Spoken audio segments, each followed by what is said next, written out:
heard the bits and pieces in the news media, regarding America sending in their warships and other things, and nations kind of coming together with, let me just shut this, let me just do something here so I can reduce the noise of references.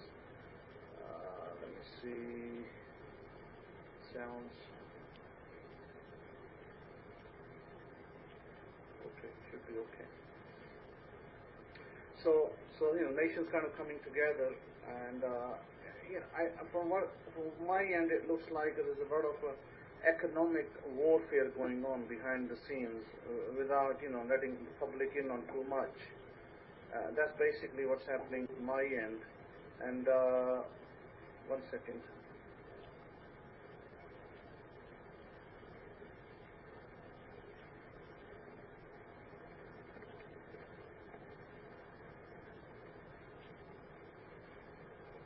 And so we see a lot of action in the east with India, China. China's overtaking areas which India had claimed belong to them, but essentially those areas, my personal belief is this, that they actually belong to China far, far back, long ago.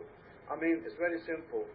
If Israel can today claim a land that, of course, rightfully belongs to the children of Israel, 2,000 years down the road and take it, then there is nothing to stop other nations from claiming land that belongs to them 2,000 or even 4,000 years ago.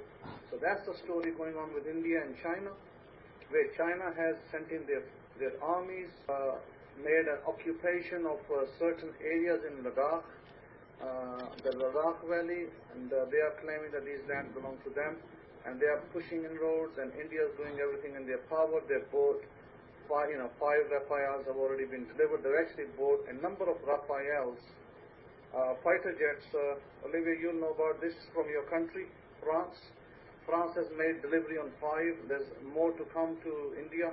They're all very delighted that the Rafale is going to somehow stop China, but the Rafale is not going to stop China because they'll just shoot them down. I mean, the Rafale is a good plane, but China will just shoot them down because China has a better, superior technology to the Rafales. And that's the other thing. And so there's a lot of that going on around here. I don't think that news has been broadcast too much out there in the West. The West is more or less focusing on coronavirus, second wave, fear and all that. That's basically the West. Here, on the East, there is no fear. And yeah, the elections as well. Of course, there's the elections in the U.S., and then the other nations are all scuppering, for second wave and what to do, and because in relative to the nation's people, like England, for instance, England had a lot of debts. For its size, England is very small. Like UK is a small country, but relative to its size, there was a lot of debts. In relative to America, I think its debts so far surpassed most of the countries, even compared to Italy and Spain, because Spain is a bigger country. So in that respect, England kind of suffered a lot more with this virus than Italy and Spain. And Spain, Italy did too, but again, in relative to their size, may not have been as bad as UK. So UK is, lockdowns are still in place, and it's not really open yet for business. There's still maybe 50-50 going on. Companies are still doing business by, working some of their staff from offline instead of at the office. Travel restrictions, as you know, and so on and so forth. So all of that is happening in the West.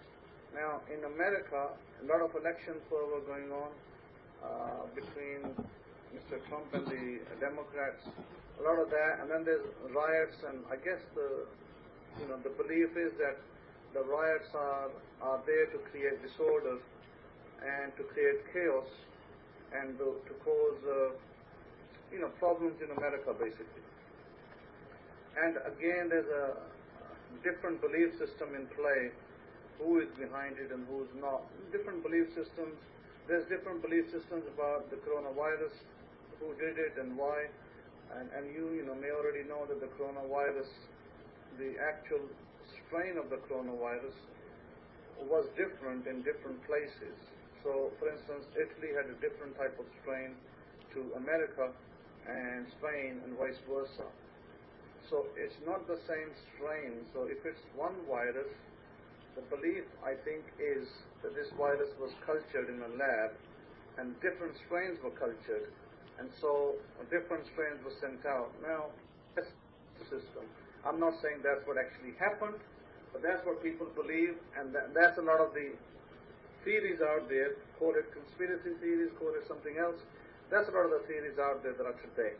So anyhow, as far as we are concerned, we have to be focused on what we need to achieve for ourselves rather than we focus on different theories, because they don't really help any of us in reality.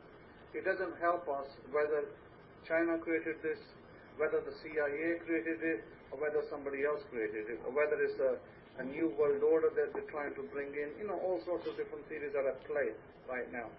So again, it don't really matter much to us what those theories mean and are, but we as the children of Israel, as the people of the books, we have to focus on what has been set before us as a people of God, that we may achieve our desires and successes in our life, irrespective of what virus or what condition is out there. And with that view in mind, I wanted to speak about today's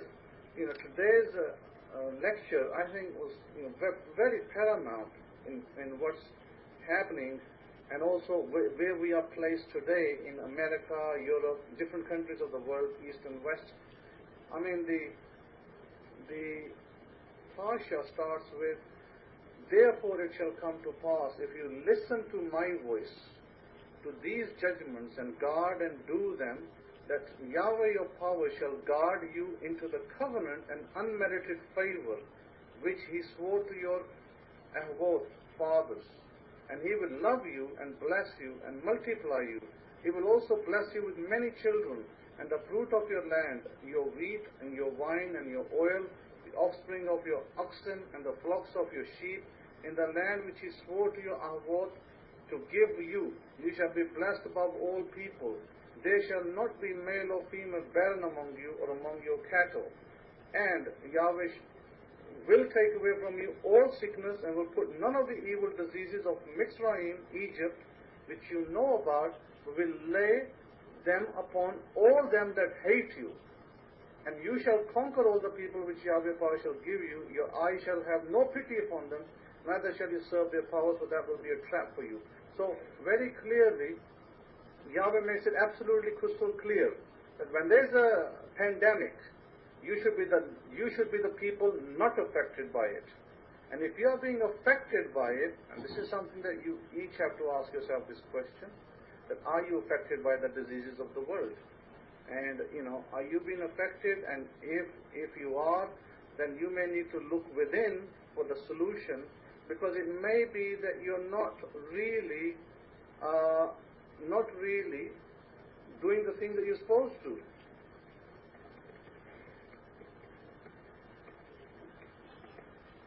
And if you are doing the thing that you're supposed to, then you should not be affected. Look, I'll be very clear, plain and clear to you. I have been through several airports, not once, but within this year, I've been through maybe 10 airports.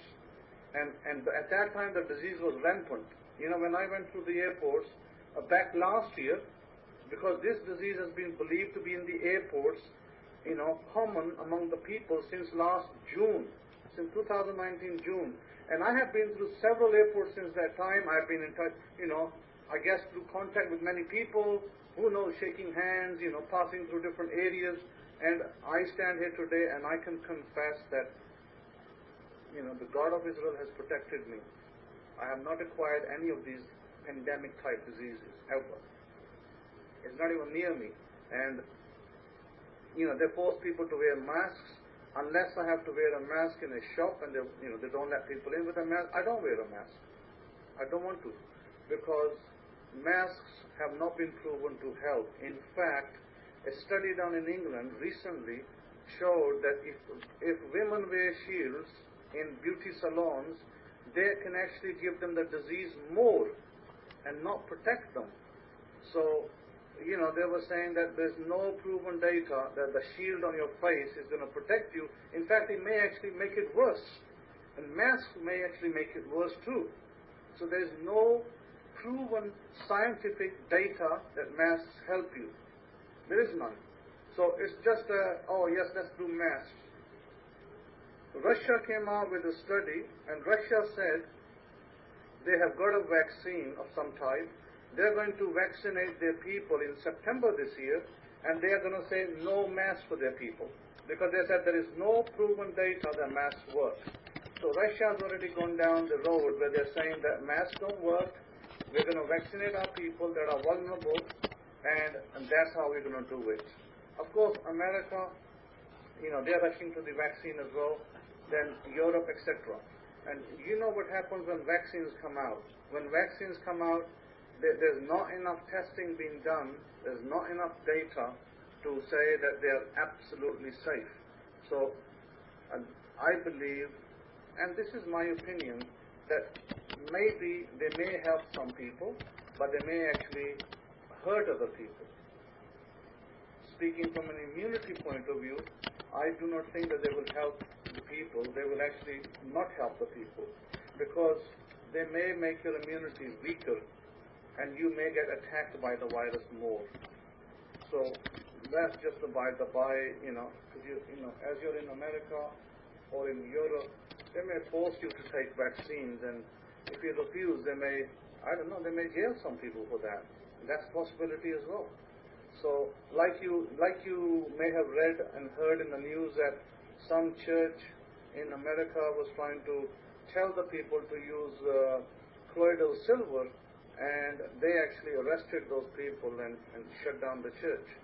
So the FDA, got involved. The FDA is Federal Drug, Administration in America, and of course, I don't need to tell you that behind the FDA are people, who'd rather serve the dollar symbol than anybody else. And don't think to yourself that these people are here to help you. They're not.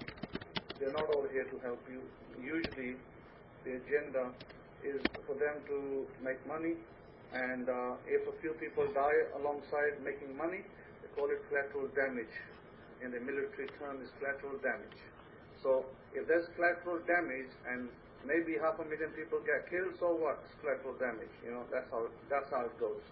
So you'd have to look out for yourself. You'd have to look out for your families. And as I said earlier, that if you are part of the covenant, then God is going to take care of you, because that's what God said. And God never lies. So the first thing you need to look at is, are you in covenant? And also, who do you listen to? That's very, very important. Who do you listen to is probably a statement that not many people pay attention to. But here, when God says, when He says, if you listen to my voice, well, whose voice is God's voice? So you'd have to determine whose voice is God's voice, because God's voice is not going to come to you, from the skies. He's not going to open the skies and speak to you like He did, when He did speak to the Israelites at Mount Sinai. That was a public event. That was a one-off event. That event never happened again, and it will never happen again. So don't think that event will happen again per individual. Like, oh, God's going to come to you one by one and warn you and tell you, hey, don't do this and don't do. No, it's not going to work like that. God has His priesthood in place, and the priesthood is not the pastors and the bishops and the popes and the so on and so forth and the archbishops. They are not the priesthood of God. The priesthood of God is always been the sons of Aaron, and that's how it will always remain. So you have the priesthood, that's the voice of God. Now you can choose to listen to them, or you can choose to reject them. Whatever you choose to do, you choose to put your life and your family's life at risk at your own choice. God doesn't force anybody either. So God just tells you. After that, it's your choice what you do with your life, and that's how it runs for everybody. So, if you're part of the covenant, if you're the covenant people of God, then God has a covenant with you to protect you, to safeguard your children, and to bless you. That's a covenant relationship. That relationship cannot be broken from God's end. We we can break it. We can say, no, I don't want to listen to this, and I don't want to do that, and etc., and we can walk away from it. But God does not dishonor His covenant. And if you are in covenant with God, and if you honor from your side, and He always will honor from His side, and if you honor from your side, you will never lose out. You will never lose out. You'll always benefit. So, what are the commandments? What are the commandments? And we are not talking about, hey, a lot of the people are stuck with Sabbath. They are stuck with the fact, hey, I got to keep the Sabbath, and I got to keep all the festivals. That is just one aspect of the covenant. It is not the things to bring prosperity into your life. For prosperity, God has given many tools, and there are many tools in the Bible that are spoken about, and we have listed, I have spoken about some of those tools in the past lectures. I have guided you on how to use some of those tools, and there are many tools that we can employ, and I believe Rabbi Kefa was speaking about some of those tools when I logged on, like the t-shirt and the symbols, the sigils that are of various angelic beings, of various symbols that have different kinds of power. And today, they may seem like magic to somebody, but they're actually symbols that we employed in the ancient times. We employed those symbols, and those symbols mean something. So don't just take them for mumbo-jumbo or magic. They work. What's important about those symbols is they work. And that's why, Rabbi Kefa was gracious enough to start dishing out some t-shirts with the symbols so people can utilize those symbols and benefit their lives. Because a lot of the times people are so like, I haven't got time, and I can't sit down to write, my script, and I haven't got time to write a page of my, ambitions and my desire.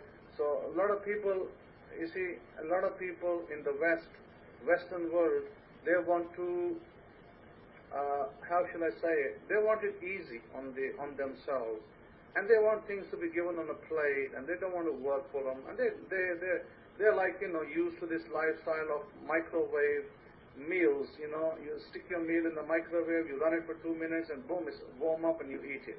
They want a microwave solution, and the problem is that these are not microwave solutions. These solutions involve you, the person, and what you're trying to achieve. I have a student over here, he's a Muslim background student, and I told him to do something. I asked him to place this symbol in his home, and he, took the symbol, he printed it out, he did what I asked him, and he then sent me pictures. He said, well, how shall I put it? Shall I put it, to the left, to the right, to the north, to the south? Is it going to be above the door, below the door, to the side of the door?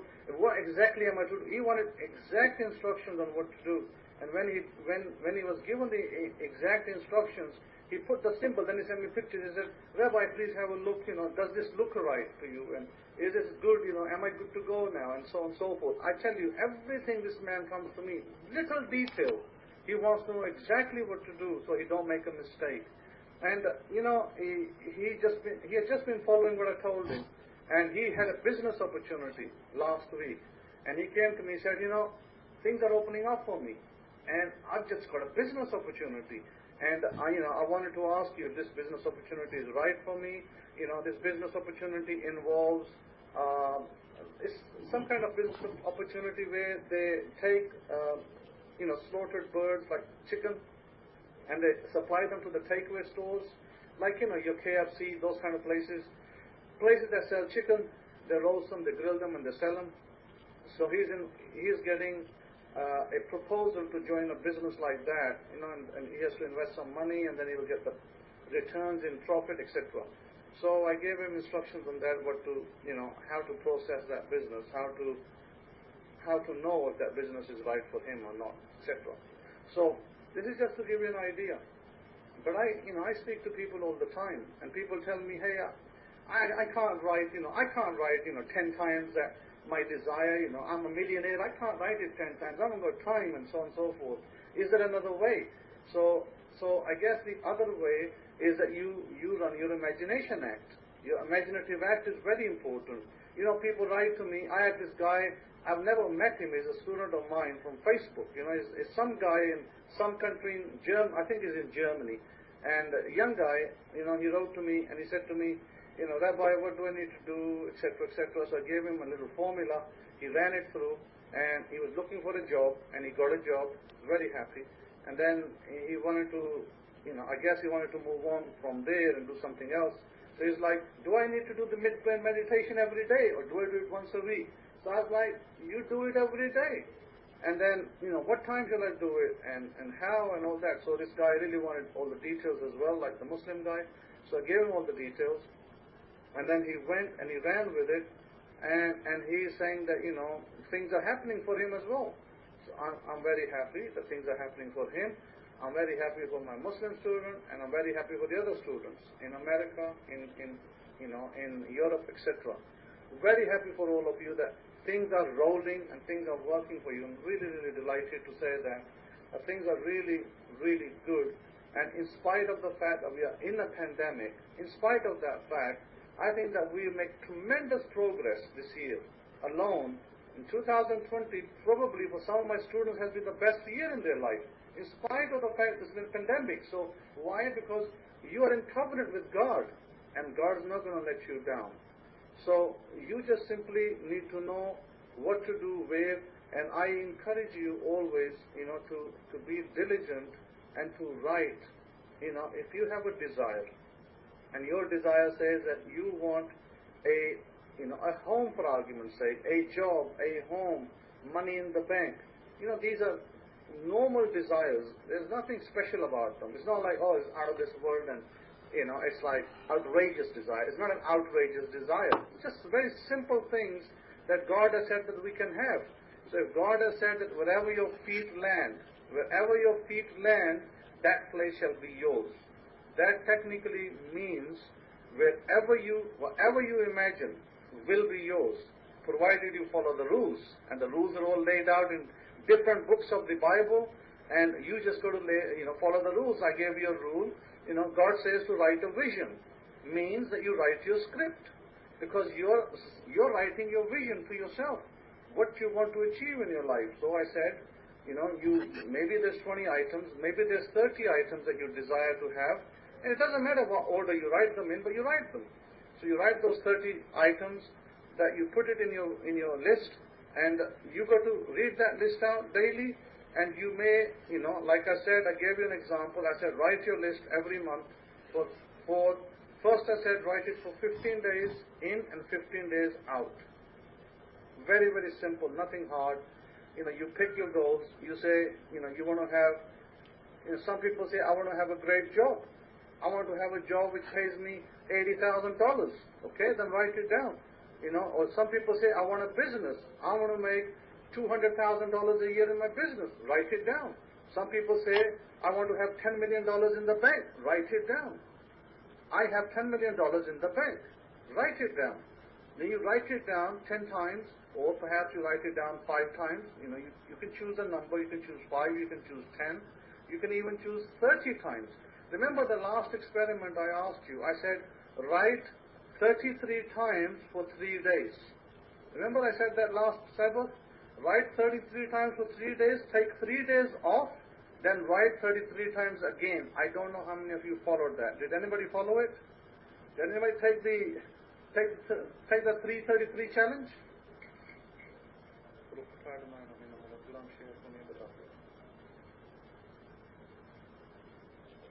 Well, I guess nobody took the challenge, but that's okay.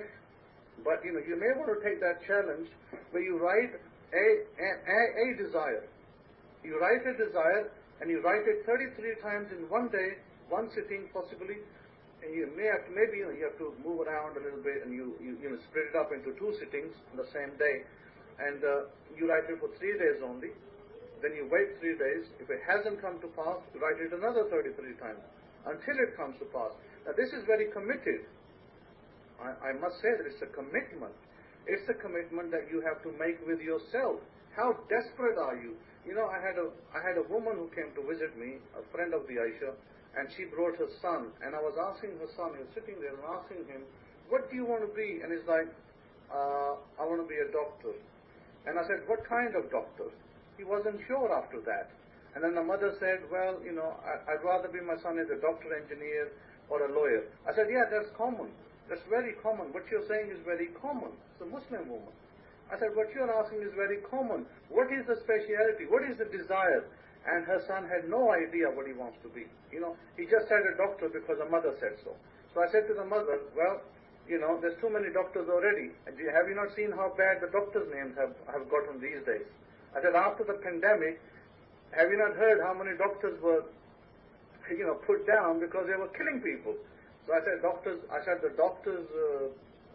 doctor's profession has been maligned because of some bad doctors. So really, there's too many doctors already. So let's talk about the next profession. So I said, what you want to do is you want to make your son a software engineer. So that's where the future is. Artificial intelligence, robotics. I said, automatic self-driving cars. I said, that's where the future is. So your son should be placed right where the future is. Not, some beaten up old profession that everybody is into, and so, you get bad rap because you are doing things that are, underhanded, giving out vaccines that are not really proper, doing the things for money rather than for profession reasons, because doctors have to take an oath to help people, not to kill people, but unfortunately today, doctors are only there to kill people and to make money. That's basically their goals now. The goals have changed. The goalpost has changed as well. Because all these big organizations that give money to pharmaceuticals is all about making money. And doctors are in the center of that. So I explained to her that, she said, well, I pray to Allah, every day. I wake up at 3 o'clock in the morning. Now, this Muslim woman's telling me she wakes up at 3 o'clock in the morning to do one of the prayers that's listed in her faith. And I said, okay. And so I said, so you pray at 3 o'clock in the morning. Great, fine. And you want God to hear you. I said, what gives you that God's going to hear you? I said, what factors determine that, and what is your belief system about that God will hear you? I said, every mother wants good for her son. Every mother out there wants good for her son and daughter. So I will challenge that statement. I said, I will challenge the statement that you can pray at 3 o'clock, you can pray at, midnight, you can pray, I don't know, whatever the time. But I said, I can challenge you that you may be of the many people in the world whose prayers don't get answered. Have you ever asked why? So, she was very interested in hearing what I had to say. I said, you're speaking to somebody who's in the know, how things work, and why, God responds to some and not to others. Anyway, so the conversation kind of went, from the direction of the son to something else. And I said, really, in all honesty, your son, is only saying something because you're parroting it. I said, what you're parroting is your son's parroting. I said, ambition like that will not get very far. And he will not succeed if he continues with your thought process. What you're basically saying to me, your son, what he's saying over here, I like to be a doctor because my mom wants me to be a doctor. I said, that's not an ambition or a desire. That's just, because my mom will be happy. I said, forget about that. That will never work. He will never be happy. And he may not even get there. So I said, you will have to pay a lot of money to support your son, to get him to be a doctor, and then he may end up as an unhappy doctor. Is that what you want? She was like, it gave her food for thought. She didn't know what, she wanted to say a few more things, but of course, her brother was with her and they had to go, and she's like, I need to talk to you more about these things another time, because you seem to be, in the know about a lot of things. I said, yes, I do, and maybe you should. Maybe you should bring your son with you, and we'll sit again and discuss his future and how he should approach it, etc. So my point is that everybody wants to be, wants to make their sons and daughters doctors and lawyers and nurses and all that, but is that what's going to make them happy? And this is something that we all need to ask ourselves. I mean, you all have children, and you'd all like your children to be up there, sitting next to President Trump, but are they going to be happy sitting next to President Trump? Or are they going to be the most miserable people on the planet? So desires need to be properly measured, and they need to be properly decided. And there needs to be a level of ambition that a person needs to have, and how desperate he is to want his desire.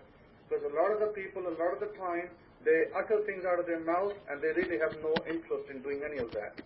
So, coming back to the God of Israel, and I wanted to take you to something which is very interesting, the Shema, the creed of Israel. Shema Israel, Yahweh Eloheinu, Yahweh Echad. A lot of the times what you read is, Hear, O Israel, Yahweh is Supreme One, Yahweh is Echad, Yahweh is one. Now, I wanted to, I had a little conversation over here with Christians and other people, and so-called Torah people over here as well. And I pointed out that Yahweh is not Echad.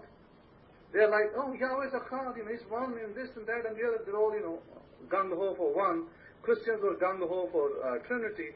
And then, of course, the Kabbalah people, they're gung-ho for 10, that God has 10 attributes, the Sephirot. So I said, well, it's all nice and handy and dandy that you want to believe that God is one. I said, if God is one, then why would God describe himself as Elohim, powers? Why didn't he just say that I am a numeric one, and that's about as much as I can be? Because I said one is not something that can generate love. If God is love, then he cannot be El. El means one, power. So it cannot be one power, because one power cannot produce love within itself. It has no windows. It is a monad, and monad cannot be love. It can only be self-love, selfish love, and that will get nowhere. There will be no creation. There will be nothing produced. So I said God described himself in Genesis, Bereshit as Elohim or Elohim. Why did he describe himself as Elohim? Powers, pluralities. And I said it would be a total lie. If I said to you, hey, God is 3 powers or God is 10 powers, I said that would be a total lie, because we do not know how many powers God has within himself. I don't know if it's 10 powers, I don't know if it's 10,000, I don't know if it's 10 million. But God is multiplication of powers, multiplication of lights. And that's what God describes himself as time and time again. I said when Sodom and Gomorrah happened, when he sent punishment down to Sodom and Gomorrah, it said that Yahweh was on the ground and Yahweh was in the heaven.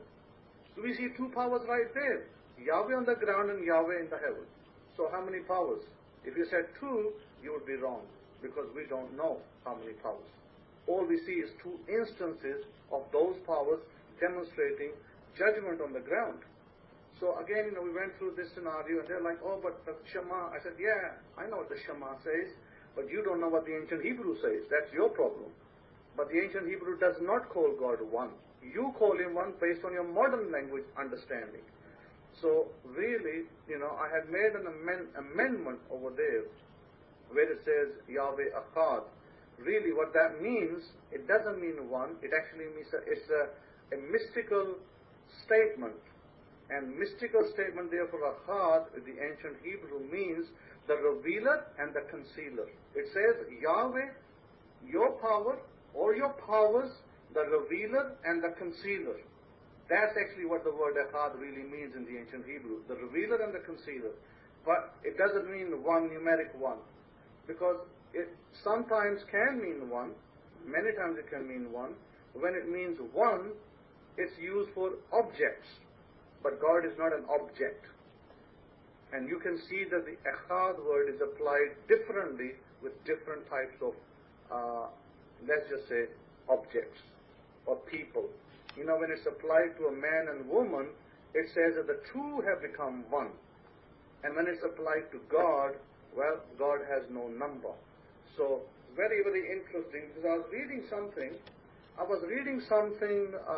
from the, ancient times, and it was really interesting to me that it basically said that Ibn Ezra, Rabbi Ibn Ezra, was a famous rabbi in the ancient times, and I was reading Islamic history, and it spoke about how Rabbi Ibn Ezra, he used, there was a Muslim scholar during that time, an Arab scholar, and he used his his mathematics theories.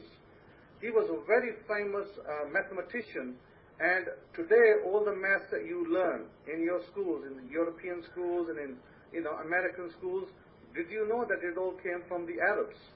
A lot of the Arabs, the Indians, they are the inventors of those maths, algebra, the equations, polymaths and all that. So Ibn Ezra, he was a rabbi in the ancient Middle Ages that used mathematics.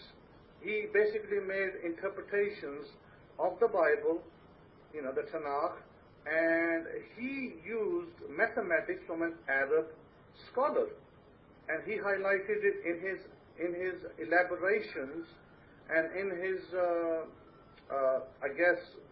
when he was going about doing his translation and doing the tafsir, what we call the interpretation of different parts of the scripture, and he was using mathematics. He was illustrating it in his particular drawings and illustrations from the Hebrew Bible, but he was using the mathematics of a very, very famous Arab scholar. And I don't think even the Western people know about that. They think that the math emerged from their school and some bright Western white guy created it, but that's not the actual story. It was actually, mathematics was invented by the Indians and the Arabs. They are the inventors of maths. And the Jews, of course, played a big role in that as well, because they, in the Middle Ages, they used that to highlight the maths, but they didn't always give, they didn't always tell you who it came from, but the Jews and the Muslims in the Middle Ages were very, very intertwined together. They were living in a very milieu of mixed culture of Islamic culture and Judaic culture. And Abraham Abu Lafia, you may have heard of him, Abraham Abu Lafia was a man who invented Kabbalah. Kabbalah actually came from him, and the Zohar came from him as well. So the Zohar, Kabbalah is his invention. And Muslim, Sufis, the ones that were mild Islamic scholars, they were also interested in Sufism, into Kabbalah and other things. So the man who is the inventor of maths from the Arab side is Al-Khwarizmi. Al-Khwarizmi is the maths, and his mathematical doctrines were illustrated by Rabbi Ibn Ezra. Rabbi Abraham Ibn Ezra, he was from 1098 to 1164, and he illustrated Al-Khwarizmi's maths in his works. And Al-Khwarizmi was from 780 to 845 CE. That's the Middle Ages, and what most people don't know is the Muslims were really, really close together in those ages, those times. And they shared philosophy, they shared culture, they shared biblical Judeo, Torah, and values that, today are enshrined in Islam. Today the Islamic Muslims believe a lot of those values came from Judaism. And a lot of people here, Muslims, don't know that. So, again, this is why we, the Jews, the children of Israel, we were brothers and sisters with Muslims. They are cousins. And we shared a lot of things together. And then Christian Europe, happened. And you know what happened in Christian Europe. Jews were, ridiculed. They were persecuted. They were killed in many different ways. And also, there were the blood libels that were, put on by the Christians against the Jews for Passover and other things. So anyhow, that's just a bit of history lesson for you. But nevertheless, as I said, for us, as people of the book, you should be looking at your desires. You should be following your desires. You should be writing them. You should be speaking them. You should be doing your daily meditation. And you should be solely and wholly focused on your desires. Irrespective of a lot of things are going on around us. This, that, and the other, and Democrat this, and, Republican that. There's a lot of that going on in America today.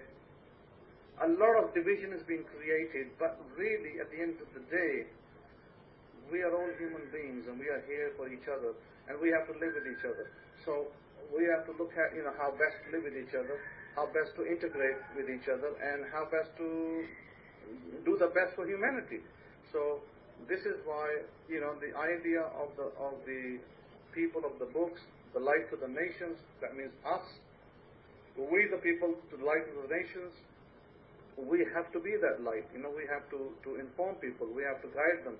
And you may not know that we were actually the inventor of medicines as well. We, in the Middle Ages, were the biggest hand in inventing medicines. Today, the word pharmacopoeia actually came from the Jews. I don't think people know that either. People think that these, pharmacies just, came out from GlaxoSmithKline. They just came up from someplace else. England, maybe America. No, all these medicine, companies, their source goes right back to Judaism as well, believe it or not. We had the best doctors. Jews were the best doctors in their time. After Jews, we had Muslims as the best doctors. In fact, I read, years ago that Richard the Lionheart, who was the King of England, he was actually treated by a Muslim physician. When he, fell ill and he, left his part of his family in a war, he abandoned them, and then this Muslim fighter, Ayub, I think he was one of the fighters that's listed in Islam, in the Islamic history. He actually was fighting with Richard the Lionheart. He defeated him a number of times, and then he rescued his, I believe it was his wife or daughter, and he brought that woman to England through his people, and he even sent his physician to treat Richard the Lionheart. So this is all written in history. So Muslims and Jews, they kind of worked together at one time, and then different things happened, and so on and so forth. But did you also hear about this Beirut blast? My goodness, I saw a little picture of, the little video of that. It was like a Hiroshima too. It was like this thing struck, this explosion came and boom, right? Everything went flat. I was like, my goodness, look at this. So there's a lot of theories about that going on over here, that Israel has a hand in it and other things. And again, I don't want to speculate who's behind it, but clearly, whether it's negligence, whether it's Israel or whether it's somebody else, I guess that will surface, in the near future. However, I just want to say this, I want to say this, that, you are here today and you should be following your desires. I would encourage you to do the 33:3, because you're to report back to me how that went for you. And God tells you to listen to the voice, listen to His voice. God's voice today is going to be His Kohanim. If you have a priest in the gate, if you have a Kohen in the gate, a son of Adam, then you listen to his voice. Other than that, you continue your life, you write your desires, you speak them out, and remember what I said. Never try to speak your desire in the south. South is the area which will take money away, wealth away. North is the area which will give money. Always face the north from your vantage point, wherever you are. And if you can't, you got two choices. You face the temple, which may be mostly for you in the American side will be the east, and you can face the temple, or you can face the north. But I would say out of those two directions you do the facing. And when you pray, you face the east or the temple, whatever your temple direction ends up. For me, over here, the temple direction is west. So I would face the west, not the east. You would face the east. Again, I would encourage you to do that. I'd encourage you to continue and be diligent, and I'd encourage you to listen to create a tape, create an audio of your desires, write your desires. I have $1 million in my bank, or I have $5 million or more in my bank. I have absolutely super health. I have super immunity. All those things you write out and you record them into a little audio. You can use your phones to do that. And then you should listen to it daily. You should make a habit of looping that, repeating that, listening to it for at least an hour a day, at least, if not more. And if it's inconvenient that you're working or you're too busy, you can't listen to it because, other things are happening, then you may want to listen to it at night when you sleep. Listen to it for about 2 hours at night. Your meditation, best times for your meditation are the morning and the evening. Late night, early morning. If you can make it, then, you can wake up at any time between 3 and 5 or 3 and 6, and you can do your meditation. And at night, any time after 9, midnight is a great time to do meditation as well. So with that, I'm going to, pass it to Rabbi Kefa to for listening to me. Have any questions? Please email me. If you have any questions, you have my email address on the website, shimon63@yahoo.com, and I'm more than happy to respond to you. My US phone is not active, And so please don't send any messages to me there, because I won't be able to respond to any messages on the phone. But I will respond to the emails as I get onto the internet. So with that, over to you, Rabbi Kefa. Toda, Shabbat Shalom, Shalom Shalom. Toda Rabbi HaKohen for your instruction and your guidance and your direction. It's going to aid and assist those that comply, and we'll follow through with the process and procedure. If I could be heard, can I get a one? I want to continue on and piggyback off what HaKohen is talking about and look at our Parsha as well, because the Parsha is jam-packed with a lot of, let's just say, golden nuggets for us that do understand. Today for your responses, by the way, and for those that were the fortune winners of those shirts, the shirts went out yesterday with the sigils on there related to the symbols related to prosperity and wealth, abundance, attraction, Baruch Hashem. So, when you get them, put them to use, wear them. All you have to do is wear it. And believe me, the wearing does work, because I did note myself is I wear mine at night because, I have several shirts on during the day, and I'm in the medical field, and as you all know, I'm gowning up and this, that, the other, and the third, here, there, and everywhere, so it's a lot of clothes on. So I wear mine at night, and I noted that this is, facts on the ground from my faith and from my experience with the prosperity shirt that I did talk about last Shabbat. The sigil is that I circulate monies for scratch-off cards, and I bought 6 scratch-off cards, and I was wearing this shirt at the time as I deal with the scratch-off cards, and 5 of the 6 cards were winners. That has never happened to me before, ever. 5 of the 6 cards were winners. So that sigil with those symbols on there, they're quite effective. And for those of you who are getting the shirt, I know one is going to Pakistan, the other one is going to UK. Put it to the test, and give me results when they do come in. Maybe you can do if you don't like the lottery, that's not your cup of tea, maybe you can do something else, or maybe you can just begin to note that there is prosperity coming in areas, in all different kind of areas, in different kind of ways. So I did want to put that out again. Can you share the link again? I don't know what link you're talking about. There's no link for what I'm talking about. So for those of you who are getting the shirts early, you're the testers, and you're truly blessed and benefited for that, because everything on the face of this earth has energy and has power. So I think it's important to understand that it has energy and has power. So you must understand that.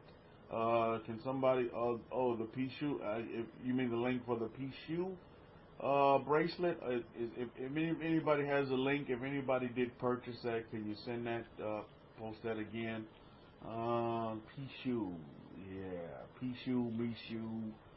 I don't know how many of you did go and watch Mulan. If you hadn't watched it, that dragon did wonders for Mulan. So there's a lot of relevance to what folks. There's a lot of relevance to it, and there's a lot of. If anybody didn't post, let me go real quick to my orders. There's a lot of relevance to that. So I would encourage you all to don't see things on the surface. And I know all of you are students of the Torah. You understand this as well. Students of the Bible. When you just read the Bible on the surface, it doesn't mean anything, right? Let me copy this. But when you do get on the inside of it, to dock for that, I think it was somebody purchased. If that's what you're talking about, the link, that's it. Yeah, the Mulan. 1 and 2, you'll see what the dinosaur, which dragon is, in the family of the dinosaurs. Which I've been watching those movies as well too. Me and Nakshan have really been paying attention to the, with the Corona, and Netflix, we've been watching the series on the Jurassic Park. That, classic, right? That's another classic. But again, they're in the same family, the dinosaurs and the lizards and the dragons as well. So it's very important that we, as you continue to wake up out of your slumber and continue to get fully woke, as we continue on our journeys, you'll note that Hollywood, history, within it, there's a lot of things that we've been mistaught. How many of you know what I'm talking about? That we've been mistaught about, or we've been told that was evil that is actually good. And I'm noticing that from the Western perspective. From the conditioning I received in the West, I realized that a lot of things that I've been taught from a child that were evil, totally evil. Luxury class says, liquor get you quicker. Luxury class says liquor is one of them. Exactly. Alcohol is definitely one of them. But there's a lot of things that we've been conditioned with since we were little children, and we were taught that were totally evil, or that we were shown on TV, or that we were told through, pastors and preachers and evangelists and grandma and grandpa and mother and father. We were told that were evil. It's totally not. I'm realizing that it's actually good. So when you look at the scripture that's in our books, it talks about, good will become evil and evil will become good. And I'm paraphrasing. It's really true. And I'm beginning to see that. And I'm beginning to note that as well. Now, I have a new one for you today as well that you're going to be shocked and all. And I've seen this because Hakohen may know something about this, but in India recently, in an important city or an important location where there's a big boundary dispute, the Indian country has they erected a temple. How many of you know about that? They erected this temple, and it's fully built now, and they went and they did the Prime Minister of India, he went and did this ceremony at this temple. I would encourage you to take a look at that video. And I will tell you this. You know about it, Akohen? Now, listen to this. I will tell you this, and I've been really doing some studies on this. When you think about what you may know of as the Nazi swastika, what's the first thing that comes to your mind? When you see the swastika, especially you here in the West, when you see the swastika, what's the first thing that comes to your mind? Any takers? And you see that, what they call the Nazi swastika. Thank you, racism. That's the first thing, racism, or you think about the Holocaust, right? But do you know that swastika has a deeper meaning? And you're right, Eddies. And if you look at that video in that temple, they had the swastika there, all decorated nice and neat. It didn't look. It had a different design to its shape, but it was what you and I know of as the swastika. But it actually has a deeper meaning to it. And I would encourage you all. I've been studying this as well this week. I was like, wow, that swastika is heavy. And really, what they call the swastika, I don't know what they call it in the Indian language, but again, just like Akohen was saying, the originations of everything seems to come from what we know of as today as India, which was a lot bigger than what you see today. If you can imagine the borders were extended out as well, and India did a lot of conquering in history as well. You see, so I think it's very, very important that you do some research on that as well, because that has power to it as well. And if you don't believe me, you look through history, and let's just look at Hitler and his Reich and what they did. And now, can you say that swastika did help them and did give them power? I would submit to you, yes, because without the aid of all these other countries, you would probably be speaking German right now. In America, we'd be speaking German. I mean, think about this for a minute. So, Hitler was a formidable army. Let me just tell you that. And they had technologies. If you all haven't done any studies on what Hitler had going on with his armies and all that, you all heard about all the experimentation that they were doing. They had technologies that were far beyond what all these other countries and these nations had. They had the technology and the capabilities, and they were experimenting, doing things, and a lot of, and get this, did you know this? Let me tell you this as well. I don't know if you know this, and this is history for North America. Did you know that a lot of the scientists that Hitler had, do you know where they ended up at? How about the beautiful shores of North America? They were pardoned if they would help and assist America. Did you know that? So, surprise, surprise. Now, what can you say is behind all that? I can tell you. A lot of it has to do with assistance from powers. Baruch Hashem. So I'm just going to leave it like that. But I'm telling you, that swastika that everybody hates and you throw that swastika up here in the West, and the first thing that they're doing is yelling racism and wanting to fight you.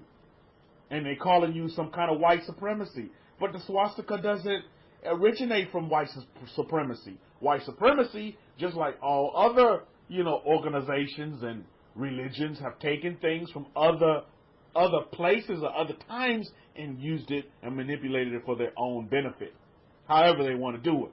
Just like, our holy books and our history of the Hebrews, Jews today, have been taken and adopted by most religions today on the face of this planet. Think about it. So, it's a beautiful thing to be awake and awoke and really understand, and I give thanks to the Kohen for that, Rabbi Simon out there, but to really have an understanding of the bigger picture of this world and not living in somebody's bubble. Because the majority of the people, if you quiz them or you question them on the swastika here in North America, they're going to give you a negative report. But there's no negativity in that symbol that they call a swastika. It's all positivity. And it's actually a attraction of powers. Baruch Hashem. Particular type powers, but powers. So when I was watching that inauguration of that temple in India, and I saw it, it was yellow. They had this beautiful, and believe me, they gave some real estate to this symbol, and they made it real big, and they actually had two of them from what I could see in the video. And I'm looking at that, and you see the Prime Minister, he's bowed down he's kneeling down in his position, and they're giving praise and they're paying homage, in their particular place of worship. This is the particular place that's drawn up all kind of conspiracy, this, that, the other, and the third. But the temple is up and it's erected, and they have paid homage there. But I noted those symbols in there, and I was like, wow. So the swastika predates Hitler and what the Germans had going on at that time. So Baruch Hashem, we give thanks always. But there's a lot of things. That was just another example of how things are taken in our history and utilized. But these symbols and these meanings have a deeper meaning and have a deeper history to them as well, that we need to take the time. See, we don't need to get off the cuff. The main point I'm trying to get across here, the main point that I am getting across here, is that we don't need to jump the gun and just go with, okay, this is what they taught me it is supposed to mean. Because a lot of things that they taught you is supposed to mean, just like Rabbi Simon Hakohi talked about in his lecture, who do you listen to? A lot of things that he taught was supposed to mean are totally in error or faulty or totally opposite of what the true intended meaning really is. Just like the Master Yahweh said, I have come to reveal the true intended meaning of the Torah. Not to destroy, not a Torah destroyer, but to give you the true and intentional meaning of what Torah really is. Baruch Hashem. And so, in all areas of our lives, we need to do this as well. Because a lot of things that you all have done in 2020, back in 2019, you thought these things were evil. You thought these things were satanic. I can guarantee you had this thinking. These things were, this is demonic stuff, back in 2019, but in 2020, this is what has given you life. This is what is giving you your happiness and your joy and your peace about you. Whilst others around you still may see these things as strange. Just like they still see you as strange. Now they have some evidence to their, their conviction. Now they see you, doing all these other things, or you may be telling them certain things and it's just over their head. So they see you as strange. And people fear, at the end of the day, folks fear what they do not understand. A lot of do not understanding going on, right? In the world and in your world. There's a lot of do not understanding because that's what they fear, you see. Yeah, luxury client says, what do you mean you don't eat pork? Oh yeah, that's one of the big ones. Because you buck the system and because we're not permitted to eat pork. I said, well, I'm just not permitted to eat pork. You can eat all the pork you want. You can eat all the pork until the cows come home. I'll buy you a pig if that's what you want. But, just because, you're not following what they're doing, then guess what? You're seen, and just like Hakohi mentioned in his lecture, and we all need to be mindful of this, is that right now, in this period, in this age, and not only here in North America, there's a lot of division going on in France right now. Right, Oliver? there's a lot of division going on in China right now. Do you know in China right now there's an uprising to kick Xi Jinping out? There's people that want Xi Jinping out as the leader of the Communist Party. There's voices right now. They're saying, hey, and I'm not talking about just peasants. We're talking about high up officials. They're saying, look, hey, we need to change the leadership here. Believe it or not, there's moderates within the Communist Party as well, and they realize that a lot of these actions that's been taking place in this year is taking China down the wrong road. Because believe it or not, China don't have the allies that they used to have anymore. There's a lot of countries that are really upset with China at this present time. And Lion Princess and Lion King, you all know UK is one of those countries. And so what they're doing with that Huawei, they cut back. They're canceling contracts that they were going to uphold and go in, because that 5G is not where many countries want to be with China. And Hakoin's right. China has the technology to develop, a lot of things, and they're second to none when it comes to 5G. And everybody else, all the other countries, are pulling at the shoestrings when it comes to that. So there needs to be a lot of catch up going on. So there's a big evolution of revolution going on, and division as well. And we all need to recognize this so that we can come in with the antidote.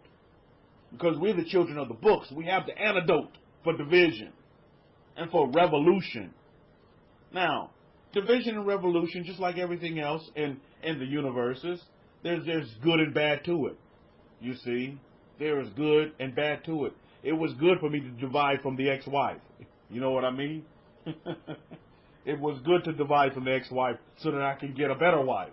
So sometimes division is good. Division has its positives and negatives to it, just like everything else. In the perfect system, in the universe, in the laws of perfection, in the laws of the universe. That's just how it is. And at the end of the day, it's all on how you see yourself and see your life is what matters. There's a question that came in earlier from someone who was, I suppose, and I pretty much can guarantee you was new to the room. And they made the statement of this: so you're saying you're immune to the coronavirus? Well, if that's what the man said, then that's what it will be. Because what you say is what you'll be. This is basics. This is basics for all the Bible believers out there. What you say is what you're going to be. That's just basics. What you say. This is why it's so important on who do you listen to. What you say is what you're going to be. What you say. Think about what I'm saying here. What you say is what you're going to be. What you say. Because all of you know, you can search until the cows come home for powers outside of yourself. But when you realize that you are the power, or you got the power, as the song goes, what you say is what you're going to be. Until you come into that realization, then, my goodness, then, you're just treading water in this vast ocean. Instead of swimming and doing backstrokes and doing, the one where you jump off the diving board and you do like the splash bomb and all that, you're just treading water for a long time. For a long time, I was just treading water. Now I realize I can do backstrokes. I can do butterflies in the water. I can jump off the diving board and do all kind. There's all kind of different maneuvers that I have at my disposal. I'm not limited. I'm not limited because I am powers. And I commute to work, and and I'm thinking this phrase. I am that I am, and I think that phrase every day. And I tell myself that phrase every day, many, multiple times a day, as I go through the day. I am that I am. Philosophers have used that same phrase. I am, and maybe they have changed it up in little tidbits and pieces, but when you get to the core of the whole situation, it's this at the end of the day. Keep telling yourself this every day. I am that I am. I am that I am. I am that I am. Love your class as Popeye copycat. Indeed, I am that I am. And that is what you will be. And this is why it's so important that the relationship with self is connected. Like we talked about last Shabbat, the connectivity factor. You must be plugged in to self. Many folks have confusion in their life. They have doubt in their life. They have depression in their life. They have destruction in their life because there's no connection with self. And they're looking outside of themselves for everything, for assistance, for guidance. They're looking outside of themselves instead of listening to that voice within. Because, you know, for a lot of folks here in the West, when you listening to that self, that voice that's within, they see that as like that's the demonic side. That's the evil side. You listening to self. You're listening to that still small voice that's speaking to you. They said, no. I gotta listen to what Pastor says. I gotta search outside. Madam Cleo, the psychic, she can tell me. But if I begin to listen to those voices within, I need to go see a psychiatrist. I'm psychiatric case. No. But do you understand what I mean? Good is bad and bad is good. Because when you begin to, realize that within you is everything, and outside of you is nothing. And many of us have wasted great periods of our time with nothingness. Because we've been searching for things that outside of ourselves, thus we find nothing. Searching for things outside of ourselves, thus we don't find anything. And we keep searching and searching, and it's disappointment after disappointment after disappointment. When you can begin to connect with who you are. Who are you? When you can begin with who you really are, that's half the battle. I tell you, and a lot of people, Hollywood is throwing hints to you. The music field is movies are throwing hints to you. There's a lot of hints being thrown to you, but they just don't want to come out and say it. Because that would totally rock the boat against other people with other agendas out there. I just so happen to be, facts are important when at the end of the day. How many fiction, I don't need it, but give me the facts on the ground. We need to get to the point to where the facts are out there. And how many of you heard what Kanye West said? Now, this man has a big platform. And he got out there and he made this factual statement about how many abortions of babies of color that have taken place. And that number was astronomical. But that was the facts. How many of you heard that? Kanye West, he came out and he was bawling in tears. And he said, do you know how many babies of color have been killed by Planned Parenthood? You see?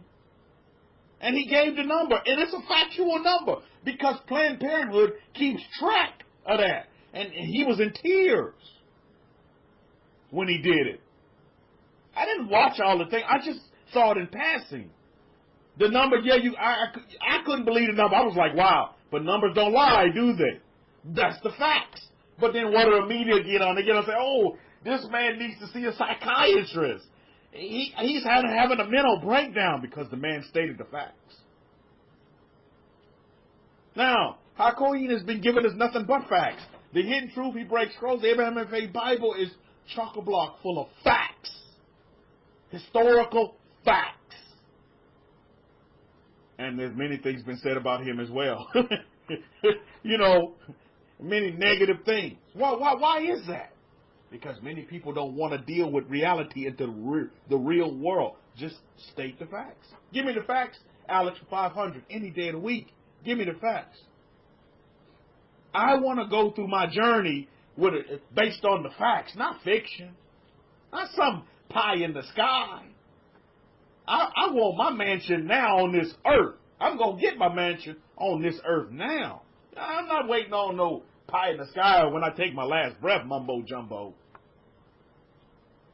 Give me the facts. So you'll see this. You're getting hints all over the place. All over the place. And you know what?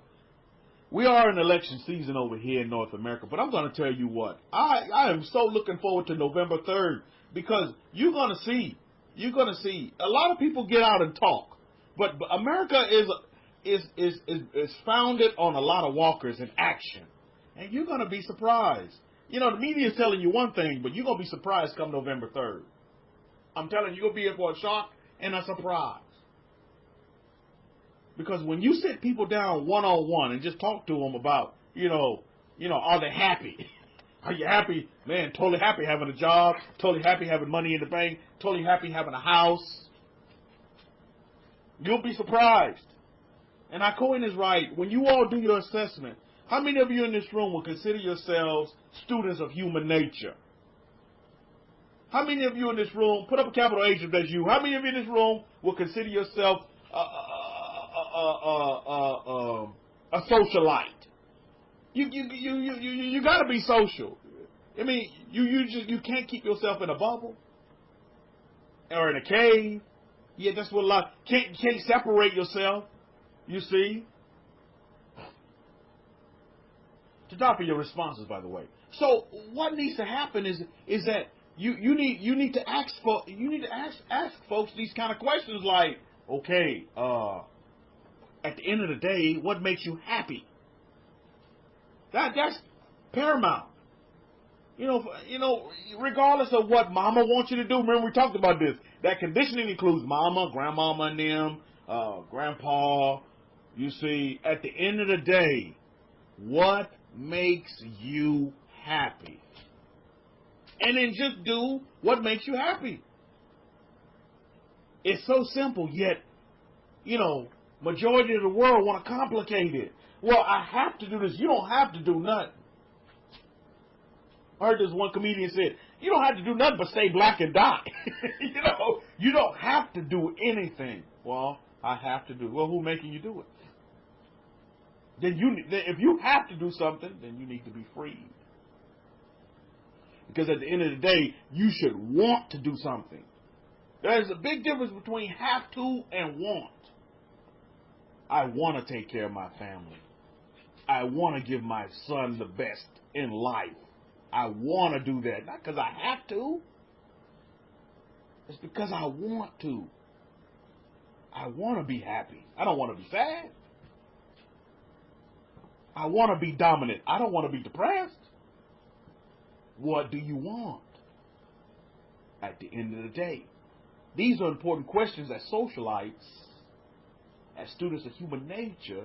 These are the kind of questions that you need to start up and spark conversations with those that are still not awake yet. To what, like Akev said, you give them like some food for thought, something for them to think about, so they can come out of that mentality of the conditioning mode. You know what I mean? We hold those keys, Miss Bahar. Go ahead. We hold those keys as Pharaoh exits stage left. We hold the keys to be able to do that. It's within our DNA to be able to do so. Some listening to YouTube may say, well, why is the Kohen talking to Muslims?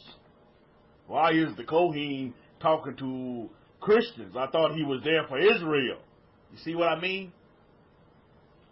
Those statements right there for you, those of you who are students of human nature, would be statements based upon a spirit or a voice of division. Akev told you, he's here for all people. At the end of the day, we all got to get along with one another. As students of human nature, we have to learn how to get along with one another. And if you're living here in North America, you're noting that there's a lot of folks that are not getting along with one another. And they'll use any device. You got to see this See the division for what it is, so you can go in there with the antidote. And you can strike up a conversation with anybody, because you just ask them, well, what makes you happy? And some folks may need a little time to figure that one out. Because our queen is right. I know a lot of doctors and nurses right now, they're not happy. And especially, you know what the corona has done? This coronavirus, it has exposed them. And I'm going to use this word, exposure. Because our queen was talking about that in the East as well. Doctors in the East have been exposed as well. Doctors world over have been exposed. Because now you realize the doctors, you see right through it. You see the doctors that are in it because, like our queen said, they took an oath to provide, health and great service and to heal people. Not to harm and hurt folks, but to actually heal people. And then the doctors that are in it just for the dollar sign. Same way with the nurses. The nurses are just in it for the money, and those that are actually wanting to provide a service and to let the kingdom of powers, the kingdom of the Most High, be at hand. To where they take their hand and they clean that soiled diaper or that messed up bed, because, do you know one of the side, these patients that have the corona, do you know one of the side effects of the corona is that you have diarrhea.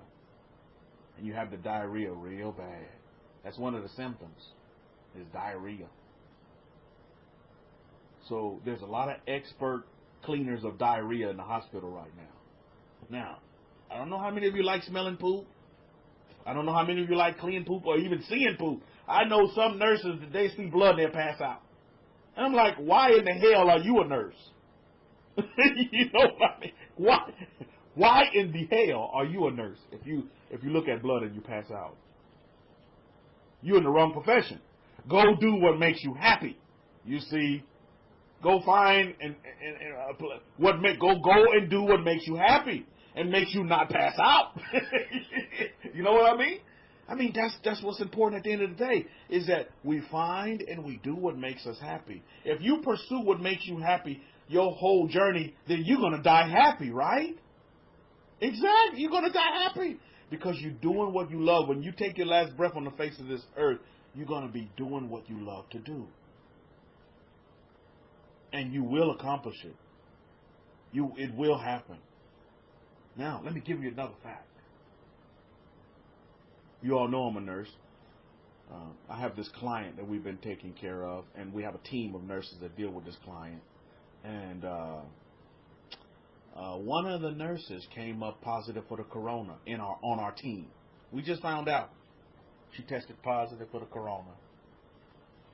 And when you're with a team, sometimes your team works in very, close confines. We're a team. And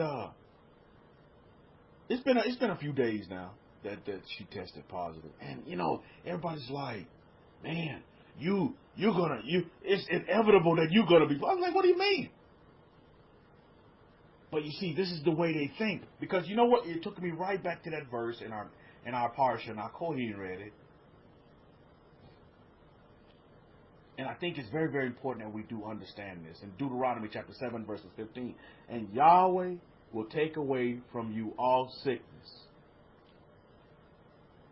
and will put none of the evil diseases of Mitzrayim, which you know about, but will lay them upon all them that hate you. Now, I wanna highlight the first part of that verse of Deuteronomy chapter 7, verse 15. And Yahweh will take away from you all sickness. So that woman, or whoever that person was that had the question earlier in the room, she said, so you're saying that you're immune from the coronavirus? I would say to that, hell yes. Emphatically. None of these things gonna touch us, Mishpahah. That's a fact. I'm a living proof of it. And I tell you, the nursing agency, they keep every day, hey, if you have any of these symptoms, please let us know. I say, I won't have these symptoms. You don't have to worry about me. I serve the power of Israel. They're like, well, what does it have to do with bees in Colombia? If you have the symptoms, please let us know. Okay, I won't be letting you all know because I don't have any of these symptoms, and I won't have any of these symptoms. You see, there's a position, another P word, position that you need to come from. You need to come from a position of power, not a position of weakness. I would encourage you all this day, family members and those listening via YouTube, is take a position. Don't be swayed this way, that way, the other way. Take your position and then stand on it. But I'm going to come from a position of power. But when you study and you are a student of human nature, you'll see people that don't come. They come from a position of weakness. They're a position of doubt, position of fear. Take a position this day and stand. Moses in this Parsha, Akev is given a what? Moses is given basically his resume. That's what's going on here, if I can put it in modern day terms. Moses is laying out his resume. What do they call resumes in the UK? They don't call them resumes. What do they call them? There's another name for them. I think it was a cool name. What's the name for a resume in the UK? It's not called a resume. What do you give? Lion Princess, Lion King? What is it called? There you go. That CV. To die for that luxury class. It's called a CV. This is the CV of Moses. He's laying it out here. Look, I don't have to toot your horn. Let's just show you what we've been through. Let me show you what I've done for the family. And he, as the leader, and he goes through the whole spiel with this generation that's getting ready to go into the promised land. Because remember, the last generation had to die out. Remember that. Don't forget. Forget me not. Don't forget. Forget me not. So Moses is given the resume here of everything that went down since he assumed the reins, the position. Remember, take a position. And what Moses is describing here, if I could paraphrase, is just like he stood with his position. And now Moses is still standing while others are dead and gone. And are no longer walking the face of this earth because they decided to take another position. It's all about what position do you want to take this day. Do you want to take a position of negativity? Do you want to take a position of division? Do you want to take a position of positivity? Do you want to take a position of abundance? What position do you want to take? And this is a question that you have to ask self in your conversations. What is my position? What is our position? Self. We come from a position of power, a position of strength. That's the position that I come from. I know no other. A position of abundance, a position of health. A perfect immune system. That's in my affirmations. I am perfect immunity. Baruch Hashem. So you can come to me with your words, and those voices gonna always come to you. When you begin to listen to those voices, that's when the problem comes. You need to always be steadfast with your position. Where you stand. Where do you stand right now? The negativity is going to come. Come with the antidote. Come with the positivity. That's what we need to come with.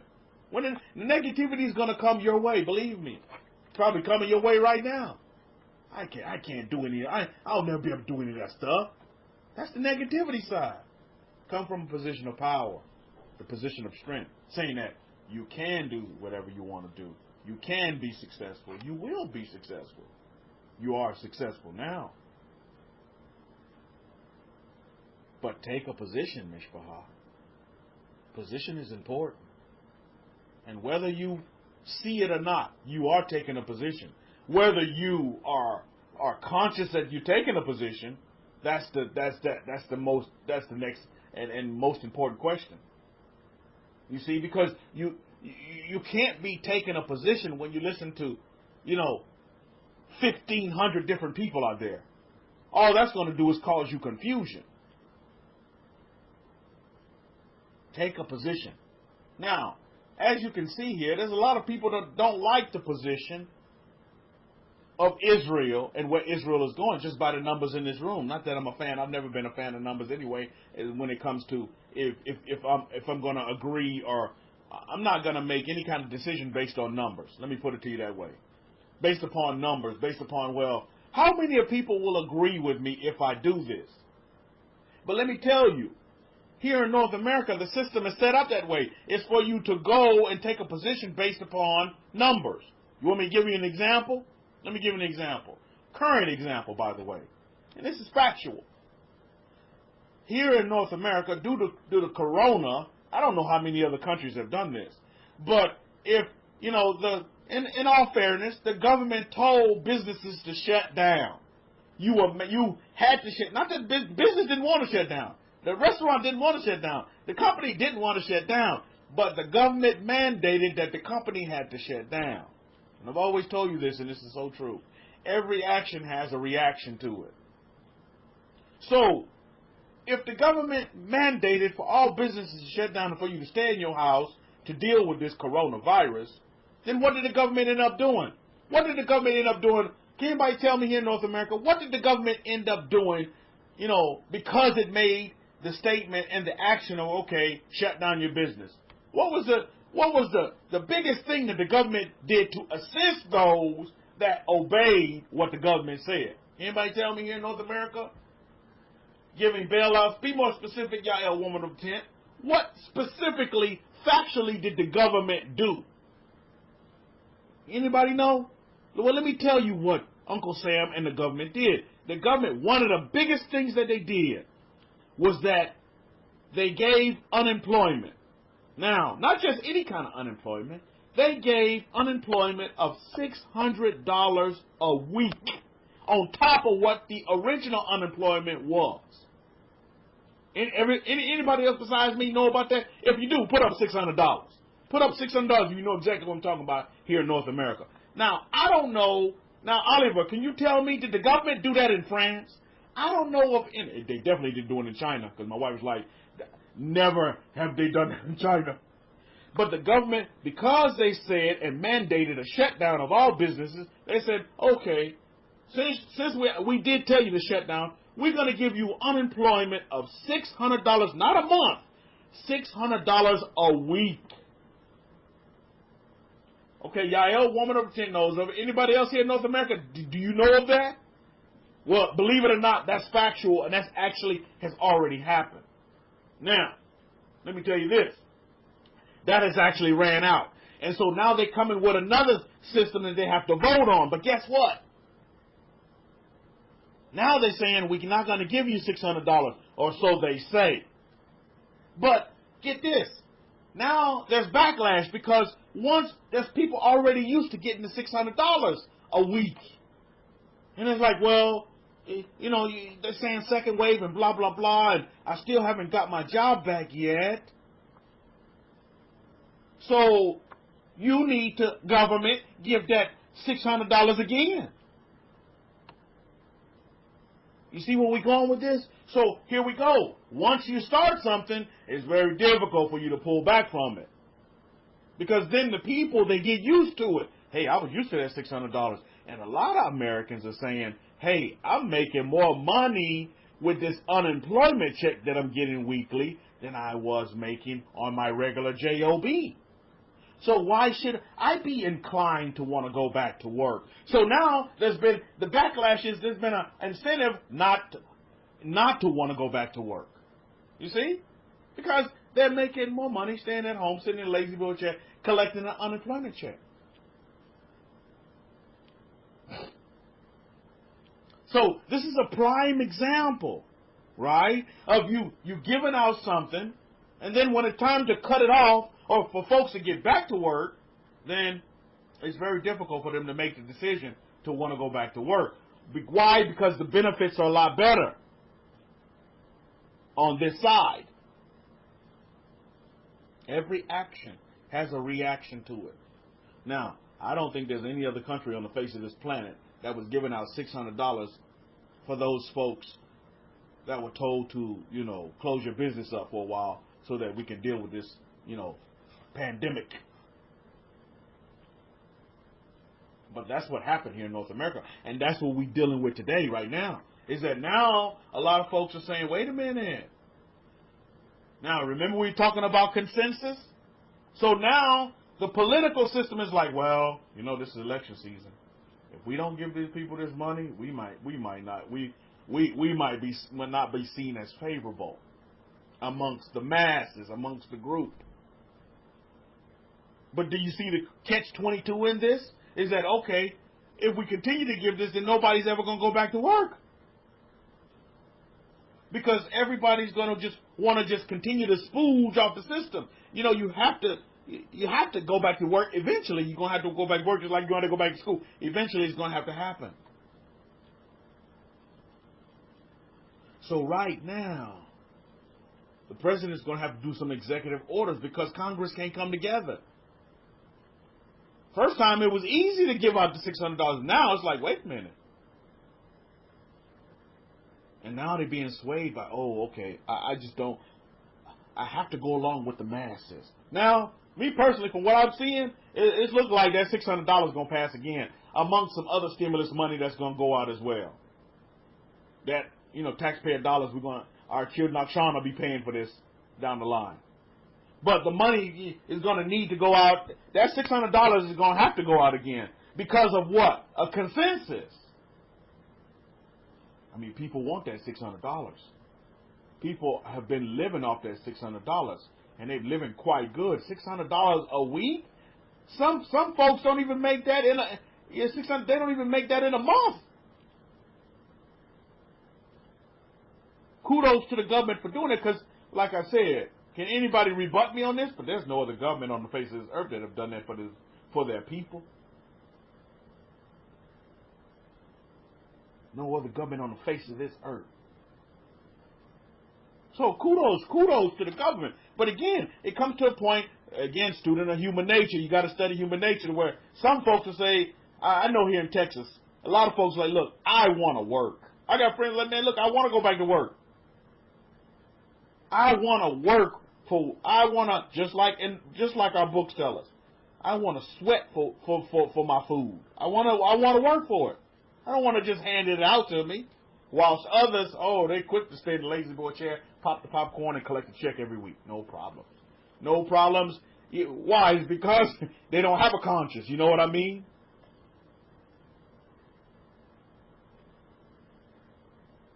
Where the services take care of them, then them go out and service others. And so that's what we see. We're seeing it right now in this realm over here in North America, and that's facts on the ground, what I just described to you. So why you had 100% all in with the Congress the first time, give them the money. Now, all of a sudden, well, the two cannot come together and reason. It's because of the sentiment.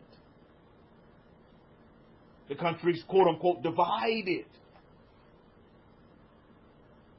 And that's what's going on right now. Everybody's looking, okay, well, what's most popular? I don't go with what's most popular. I do my own thing. Because that's what makes me happy. But a lot of folks are in a position where they look at, well, what do the numbers say? Do the numbers say I should do this? Will I make everybody else happy by doing this when I know I'm not going to be happy? How many of you say, wow, that was the story of my life for a while, Rabbi? Just making everybody else happy? Well, would this make everybody else happy? Then I'll do it.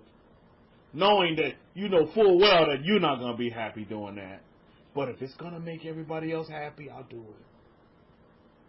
Sort of like what Akev described with this woman and her son. Her son is thinking, well, if it's going to make mama happy, I'll do it. But I know I'm not going to be happy doing that. I don't really want to do that. But if it's going to make mama happy, I'm going to do it. You see where it's going? So it can trickle down from government down to personal real quick. And you can put this in your own personal lives real quick.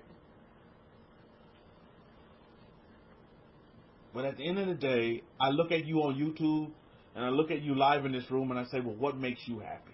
What gives you joy? What gives you peace? What makes you not pass out? You know what I mean? What makes you the opposite of not passing out? What makes you excited? What makes you excited? How many of you get up in the morning and you just excited? That's when you know you're doing what you're supposed to do. That's when you just know. Because at the end of the day, you cannot excuse feelings. You're human beings. I want you to understand that. You're not robots. All of you have feelings. And if you don't, you deny yourself. You have feelings. So my question to you is how do you feel when you get up in the morning? You should be playing that song. I feel good. Dun-dun-dun-dun-dun-dun. Every morning. That sets your day. Put that on your alarm clocks. That's how you should feel. I feel good. I feel good. And then guess what? You're going to be good. Because that's the voice that's coming. That's the voice that you're hearing. And I agree with Akev. I like the night method. I like to put my MP3 on at night and go to sleep. Listening to the chakras or listening to Infinite Abundance MP3s that Akev put together and just play it. I play it. It's getting in my subconscious and I just keep playing it. Because I understand I am that I am. Not that mama want me to be. Not what daddy want me to be. I am that I am. So what am I? Is the question that I ask myself. Not what am I is the question that I'm asking my friend. My friend has his own perspective. What I'm encouraging all of you to do this day is to take a position. But more importantly, to take a position with yourself. A lot of folks don't want to do that. That's why they leave. A lot of folks, this is truly why they leave. They come in and they leave. They come in and they leave. Because it's not for them. And I say, so be it. Go search and find out and find the place, your utopia, where you're going to be happy.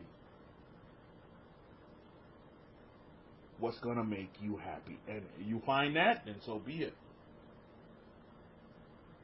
But for you this day is to take a position. Moses gave his CV, was giving his CV to the children of Israel so that they can understand what his position was and where he stood. And it's more importantly so that the children of Israel can understand the position of the group that they're rolling with, the family that they're with.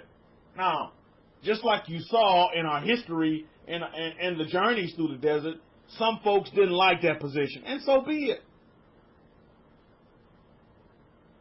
And this is why they weren't here with Israel today. Or this is why they never saw the land flow with milk and honey that was promised to them coming out of Egypt.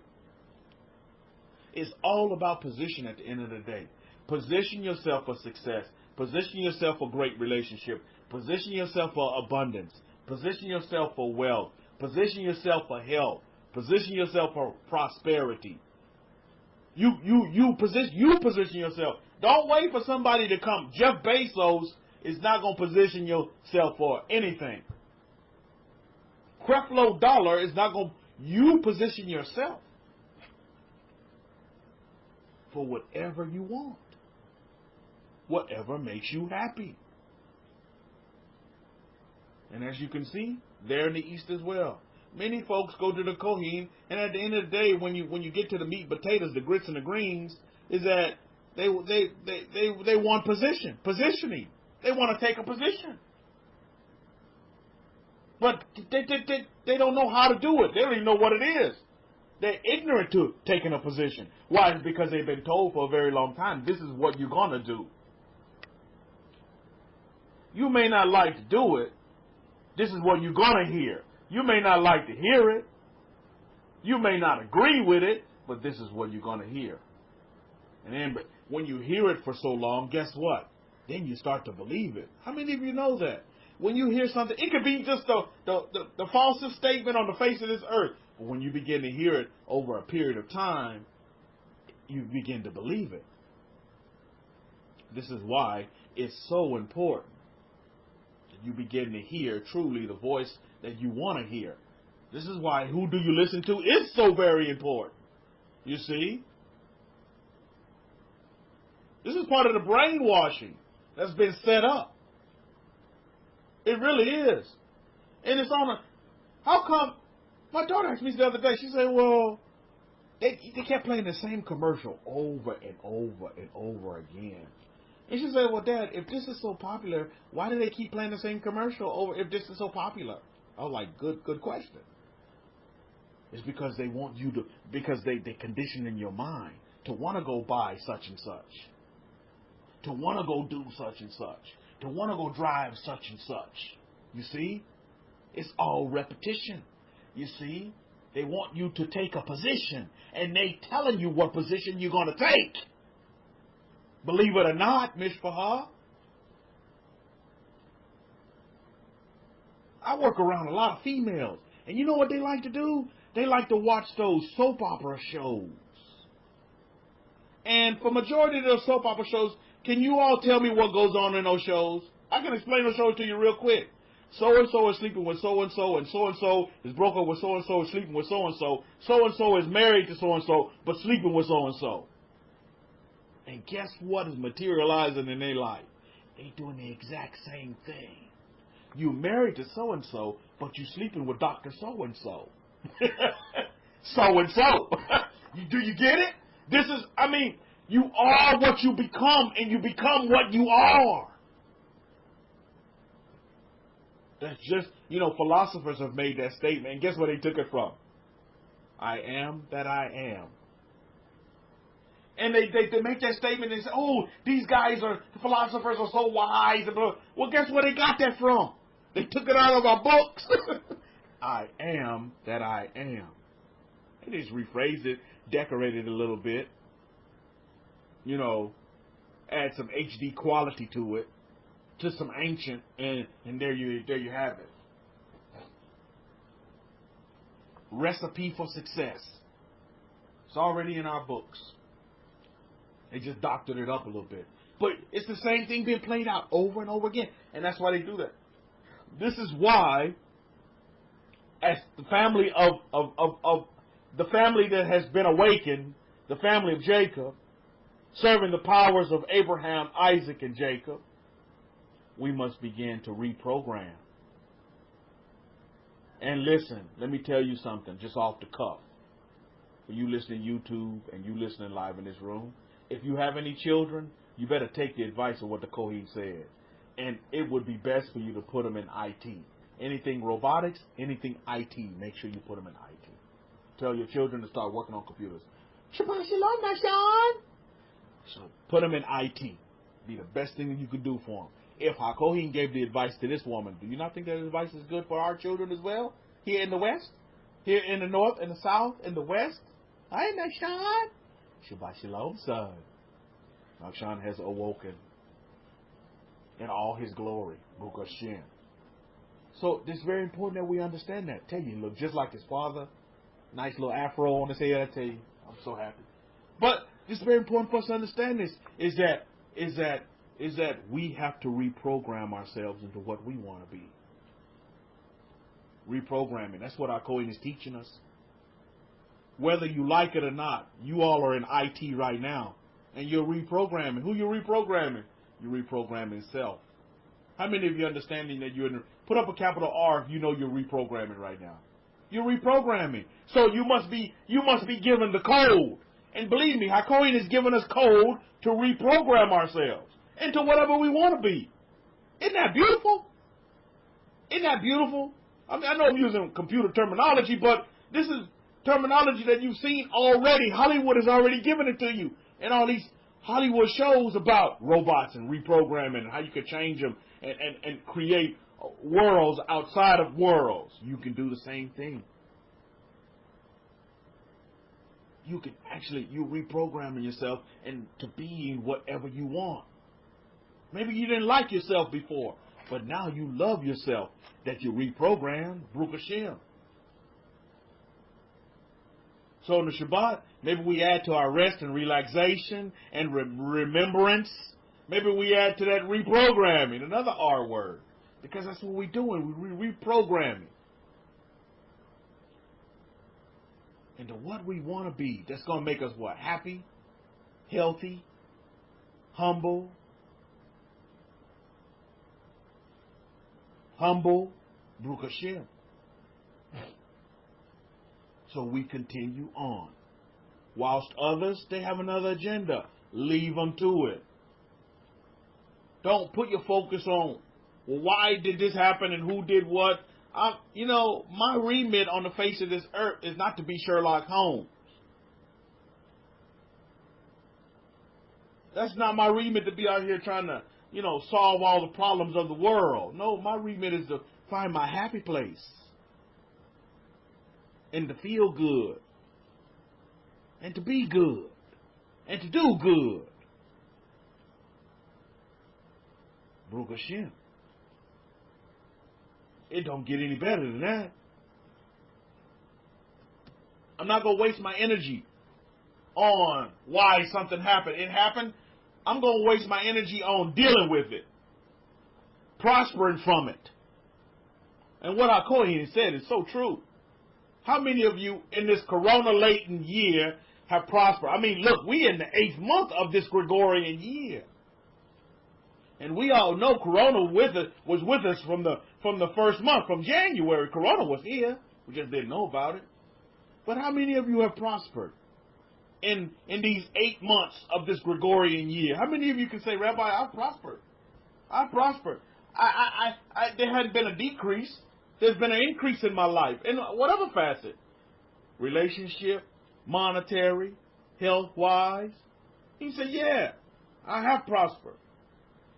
Then you're a fact and a testament and a witness to what we were told in our books as children of the contracts, as serving the powers of Israel, the powers of Yitzhak, the powers of Abraham, Baruch Hashem, the powers of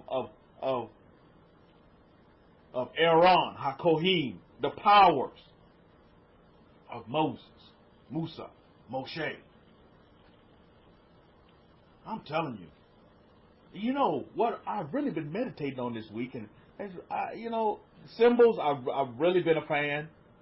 I'm really a student now of symbols and ancient symbols that really have great meaning.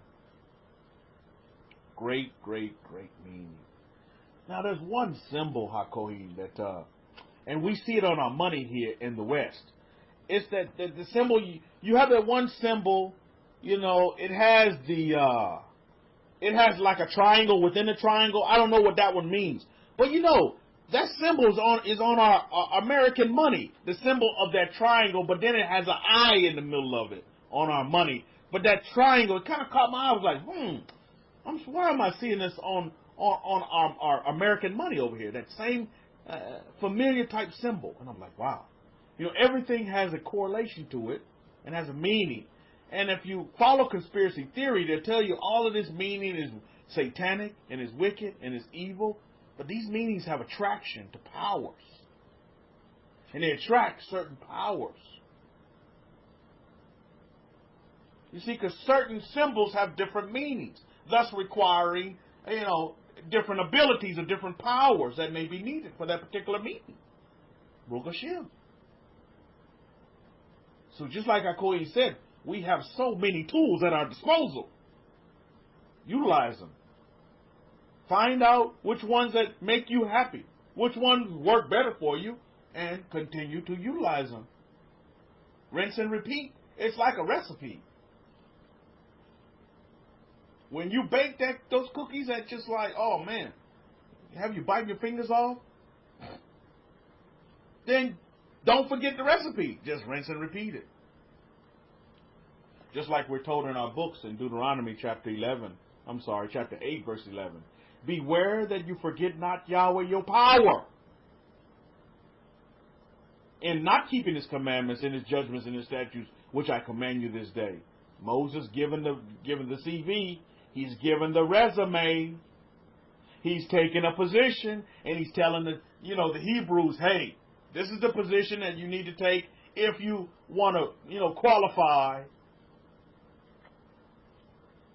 as the children of the covenants. Then he goes on to say again in Deuteronomy chapter 8, verse 14, then your heart be lifted up, and you forget Yahweh your power.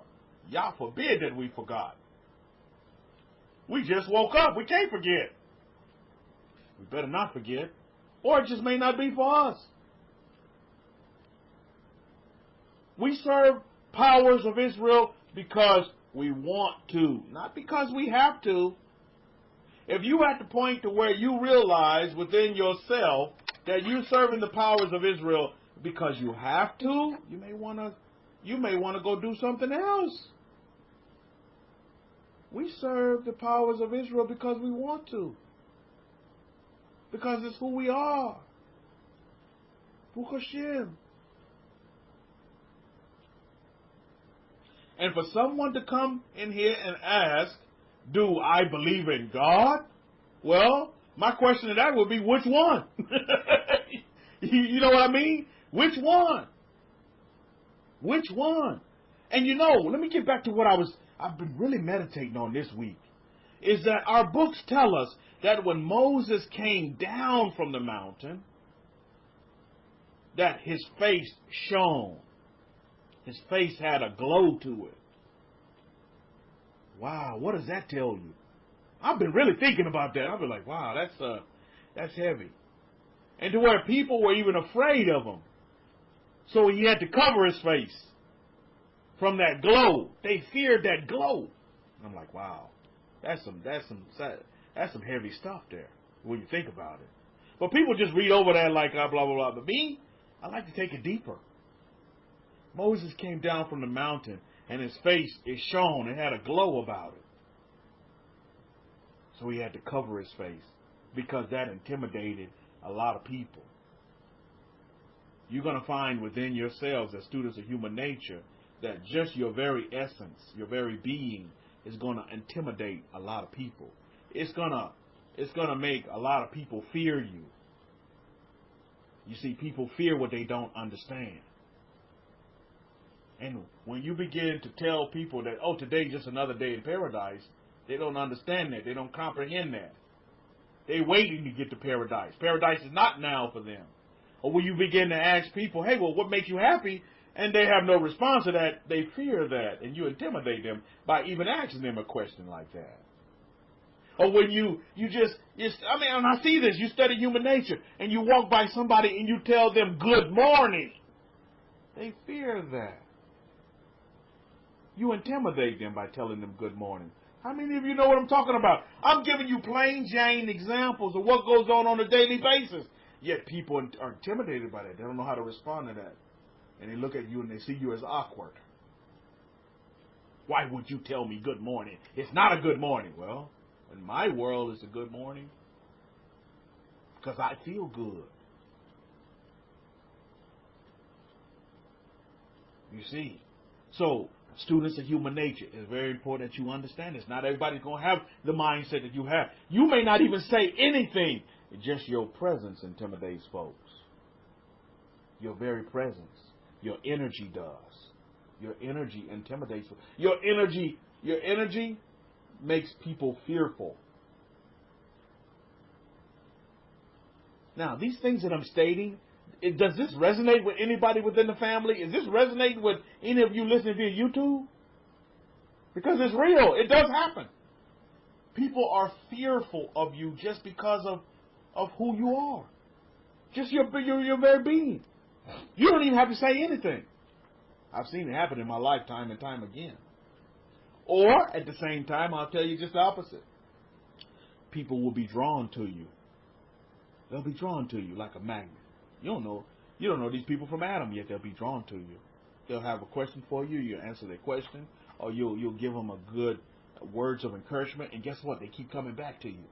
They're drawn to you. And then before you know it, they say, "Man, you're so wise." They're saying, I like to talk to you because you listen. Because you listen. How many of you want to be great leaders? Put up a capital L. You're saying, I want to be a great leader. At whatever capacity. You're saying, I want to be a great leader. Anybody want to be a great leader? Great leadership may not be for everybody. And then that may not be in your script. You may not be writing great leader. It may not be in your script, but you saying, I want to be a great leader. Let me give you one of the most awesome tools to being a great leader. You want to know what that is? To be a great leader, you have to be a great listener. You have to be a great listener. You have to be willing to listen to anybody. Lottie-dottie, anybody. You have to be to be a great leader, you must be a great listener. You must be able to listen. Sit down and just listen. That makes a great leader. People will follow you if you listen to them. But yet we've been told just the opposite. We've been told to shut our mouths and just to follow the leader, right? It's just the opposite. The leader must listen. That makes him great because he listens. And then what he can do is he can make good leadership judgment based upon the listening. I listen to my wife. Sometimes I'm thinking she's saying some things that really are not important. But when I listen to them, I realize what my wife has said is golden. It's very important. What she said saved me a lot of time, energy, money, heartache, because I listened to her. I listened to what she said. Listen to your wives, men. You'll be surprised. Hey, listen to your children. Listen to them. And then, make judgment, but listen. Become a good listener. Take a position of being a listener as well. And you'll do yourself a great service. You can make great judgment based upon being able to listen. I see that what our Kohen has going on over there in the East. Believe me, he's listening to a lot of people. And then he can write a better antidote to whatever sickness, quote unquote, they may have. Because you have to listen. Be leery of those doctors that come to you and they just want to throw pills at you. And they haven't even heard 2 sentences that you put together. Oh yeah, just take this pill, you'll be fine. Man, run away from them types. But embrace those doctors that sit down and they listen to your whole story. They listen to everything that you're telling them what's going on about you. These are great leaders. And these are those that are concerned about what you have going on. And want you to fully recover. And want to literally heal you. Baruch Hashem. Baruch Hashem. So today's lecture has been about positioning. Moses in his CV and his resume to Israel, because he's reading off his resume, was given in the position of Israel, position of the Hebrews and where they are and where they're going. You this day, you need to have the position. I need to have the position for myself. What do I want for myself? What do I want to be? I need to take a position and then go with it. Positions can change. You can alter your position if you so desire. But at the end of the day, before you make any changes or who are you listening to, make sure you understand this. Is who you listening to making you happy? Is who you listening to giving you peace?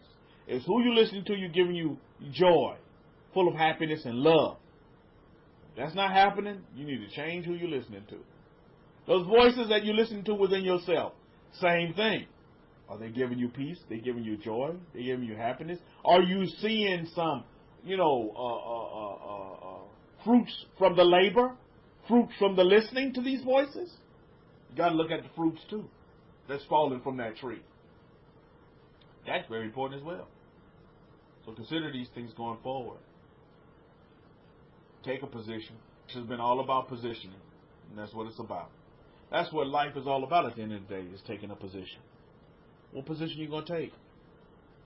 Many folks' position is not to be with the priesthood, and so be it. They come through, call themselves Israel, blah, blah, blah, giving you the lip service and all that, and the third.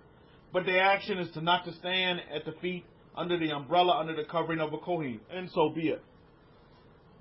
I wish them all the happiness in the world, success and love and joy, whatever they desire. Me, I know my position. I know where I stand, and I'm going to continue standing on that position.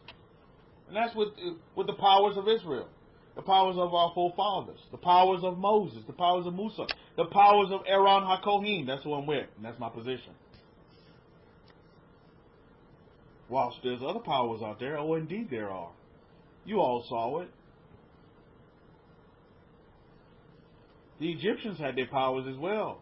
As you saw the battle between the powers of Moses over the powers of the Egyptians. Do you all not see it played out in our history? It's right there in your face. Moses would go and do something. Yeah, the powers of the Egyptians would almost mimic the same things to some extent. But because they were lesser powers, some things they just could not replicate. And they were just shaking their head like, man, I can't compete with the powers of Moses. Can't compete. So even to this day, there's still powers. Lesser powers, but they still here. And many folks are happy following these lesser powers, and so be it. I wish them well. And so be it.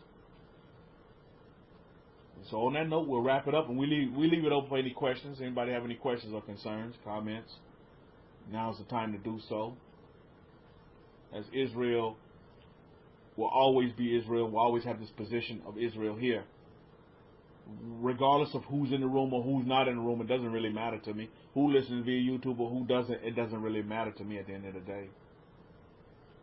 I'm just happy that people are happy meeting their desires. If it's not here, under the confines of Israel, then so be it. Yeah, we just gave the link. We have it right here again. We have the link right here. We just posted it. We'll post it again. There you go. Whoever wants the link, there it goes again. We'll give you your P-shoe, and you keep it moving. If the P-shoe works, you work it, and it works for you, work it. If it doesn't, then try something else. Remember, there's many, test something else. There's many tools in the arsenal. Many tools. Some of you may be restricted for whatever rhyme or reason to do one thing. You can go other way. We serve powers, not a power. Not the P-shoe power. There's many powers out there that you can use. You see, some folks can't wear a bracelet because of their job. Some folks can't, put on MP3 because of their job. You can do other things. He listed, he gave the example of, you can use your imagination. Nobody can shut that down, right? So, I think it's very important. Y'all woman says, is there anything wrong with wearing the dragon earrings also? Hey, you can dragon lion it out. Nothing wrong with it whatsoever. However you want to roll. Does the dragon earrings make you happy? That's what I would ask you, young woman of the tent. Does the dragon does the dragon earrings make you sexy? Then wear it, Baruch Hashem. That's my thing. Whilst other women in the room say, well, Rabbi, I don't like dragon earrings. I might like the lion earrings. If it makes you sexy, if your husband say you sexy with them on, then wear it all you want. Okay, Akev, over to you. And Shabbat Shalom, Shalom, Shalom. You all have a great 6 days of labor ahead. Baruch Hashem.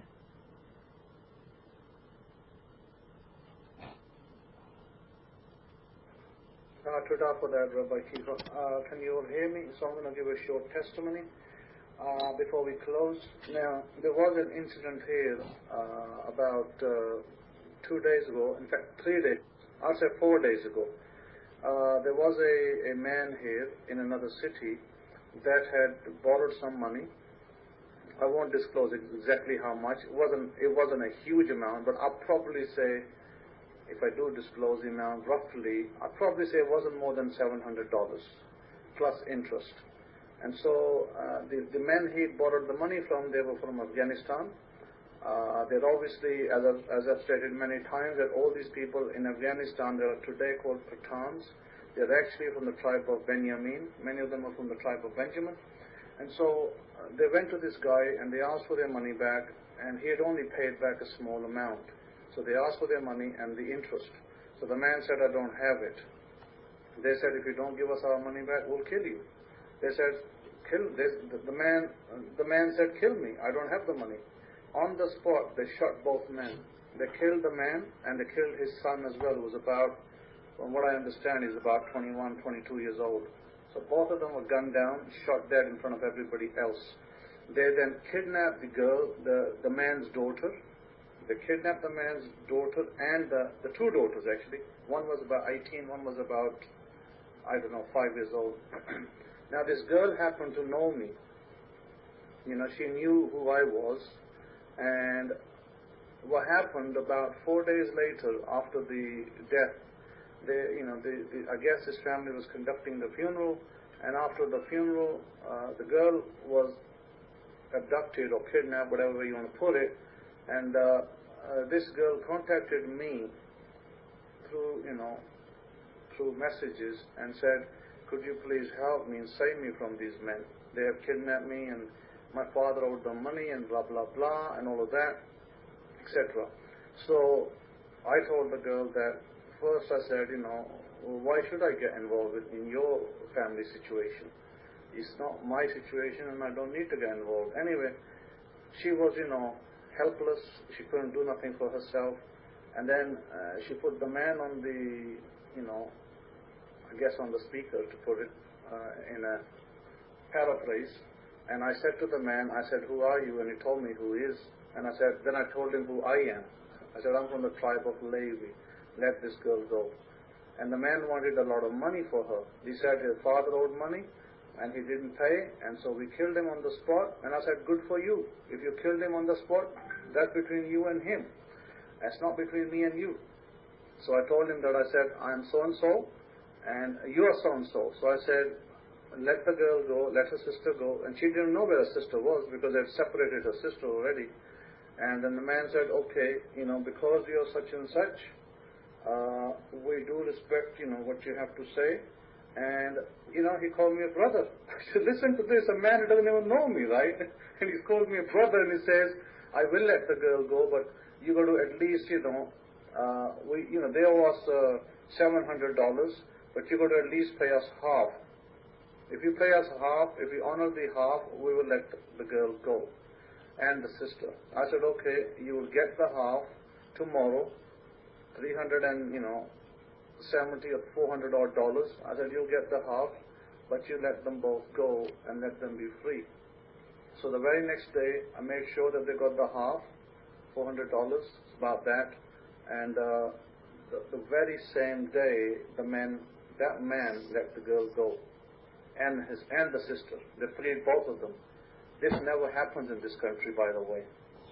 This is the first time that this probably happened, because the girl's friend, she had a friend, and the husband was trying to negotiate a release, and they told him, get lost. We don't even want to talk to you. See, that's what they told him in plain words. And then when I spoke to them, they didn't speak in that way with me. They said, we will honor your request because we know who you are. This man said, we know who you are. That's what he said to me. And I said, if you know who I am, then you know what we do. We are from the tribe of Levi. I'm from the tribe of Levi, and you heard what they do. We can both kill, and we can be killed, but we won't just back down. He said to me that we'll honor your words. And I said, go ahead and honor the words, and I'll honor mine. And so the girl was released. So I want to give you this testimony that, you may want to see a certificate in my hand, say that I'm Levi, but I just have to speak the words over here. And people know who I am. They said, we know who you are, and we respect you. And you know what the man said before he left? He said, brother, if you need anything, let us know. We will help you. If you have any work for us to do in Afghanistan, if you want us to do something for you, we can help you. So remember us. I said, okay. And he went. So this is a short testimony from here.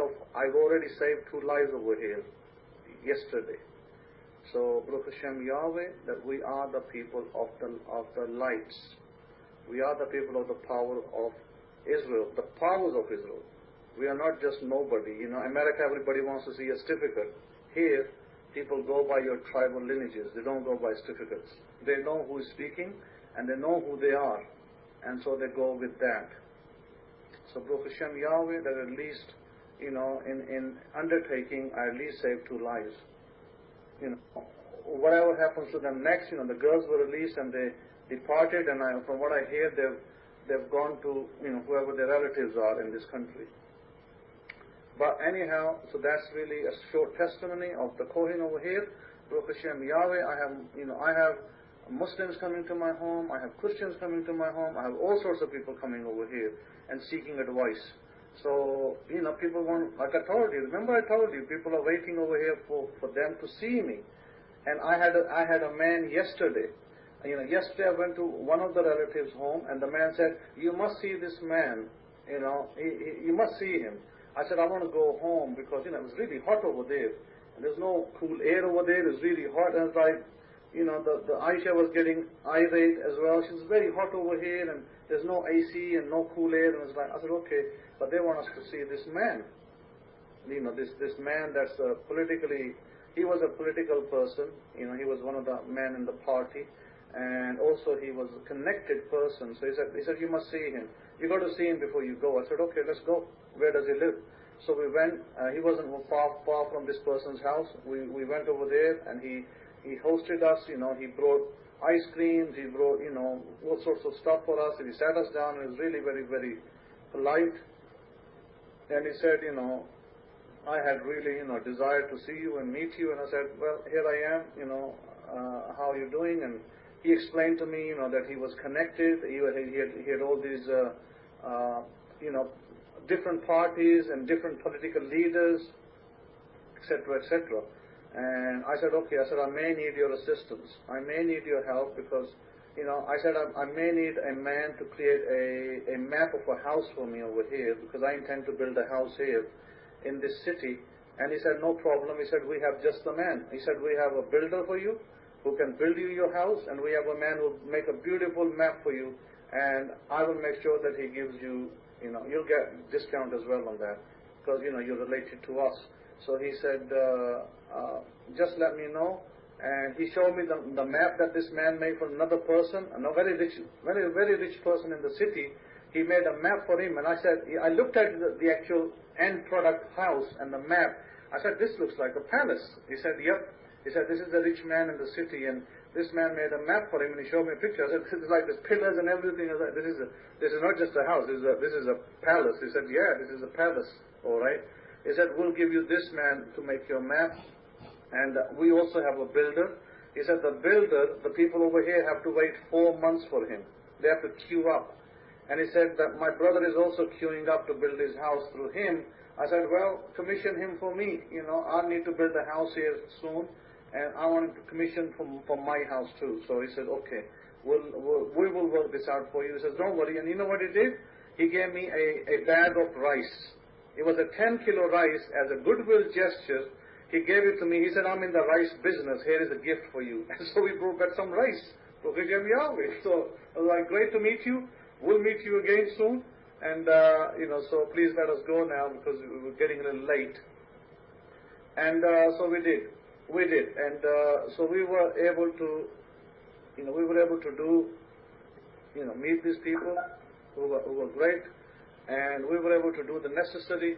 And my point is very simply this. My point is this, that everybody in Europe and America wants to see a certificate. But look what happened over here without certificates. People know who you are by your voice, and people know you by your actions. They don't ask for certificates over here. They ask for, they know who they speak to. And I just had to say the word to save two people's lives. They could have taken those girls. I know what would have happened to them. They would have taken them to Afghanistan. They would have sold them for $1,400, and those girls would have never been seen again by their family. They would have sold on from one person to the next, and they probably would have ended up in some brothel. That would have been their life for the rest of their life. So what I did yesterday, whether that family realizes it or not, was something tremendous for them. And I'll leave it to that. Baruch Hashem Yahweh, maybe, I believe that this is the reason why I'm here. And those are not the only two souls that needed saving. There are other souls here that probably trapped and stuck, and maybe they too needed saving as well. And we're not talking about this airy-fairy salvation that Christianity offers everybody. You wait your whole life, then you're going to go to paradise. Well, you'll be here your whole life in misery and suffering, and if you're going to get this, airy-fairy paradise at the end, who wants that? I definitely don't want it, and I'm pretty sure you don't want it. You want your life here. You want your paradise here, and this is where you're going to get it. Because the God of Israel is going to meet your paradise here.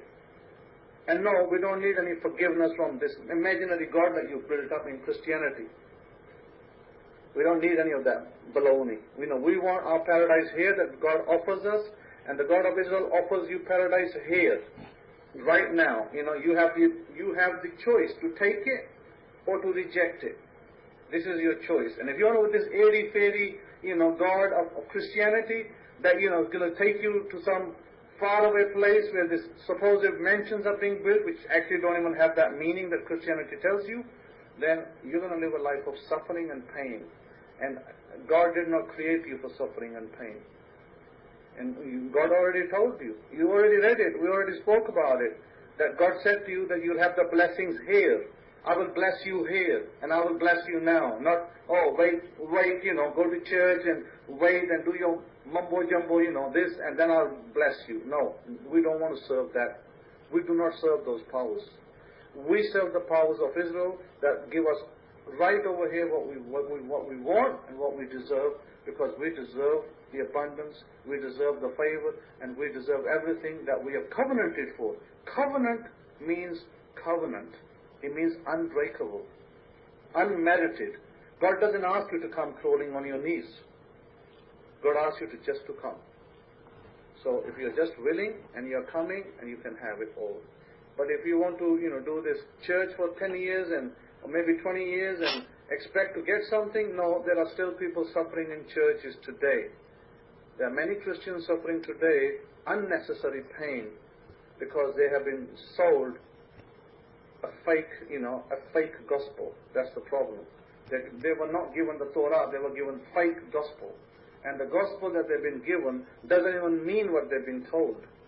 There are the meanings, what Jesus of Nazareth was teaching wasn't what they are selling in churches today.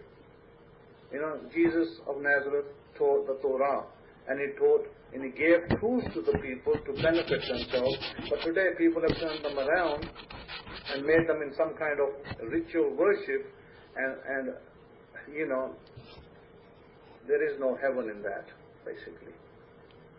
There's just pain and suffering. And if you follow that road, continue to follow that road, all you'll get is pain and suffering.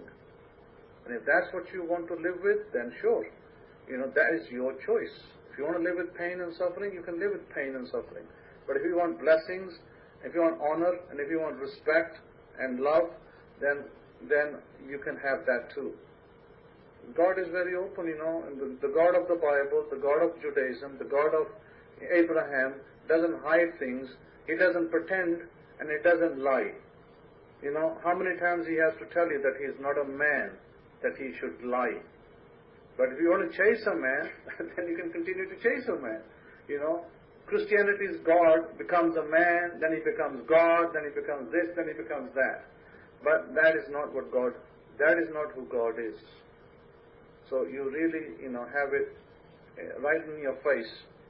It says the power of God, it says the glory of God, the power of Israel, the powers of Israel is not a man that he should lie. And that is stated at least 2 times in the Bible. And I would urge you, as your brother, as your folk, as your countryman. You can call me an American if you like, call me British if you like, because I have both I am national to both nations, and I'm also an Israelite by blood. I'm from the tribe of Levi. I'm from the house of Aaron. So it's entirely up to you what you do. But I wanted to give you this testimony of faraway land where nobody knows me, and yet these people from Afghanistan have honored my request to free somebody just by word. Because they could have said no, they could have said, we want twice the money, we want this, we want that, and they could have said many things, but they didn't do that, which testifies to who I am and what God has placed in front of you. So Baruch Hashem Yahweh, have a great Shabbat in North America. I mean, America is my home these days. Was my home about 2 weeks ago. It's still my home. I have a house in Pensacola, Florida, as you know, and you know that 2 astronauts, Rabbi Kefa, 2 astronauts landed in Pensacola, Florida Sea, and that has never happened. Now what do you think? Coincidence maybe? Maybe it's just a, something out of the, ordinary, maybe coincidence, or did it happen because the Kohen lives there? Think about that for a minute. Think about it.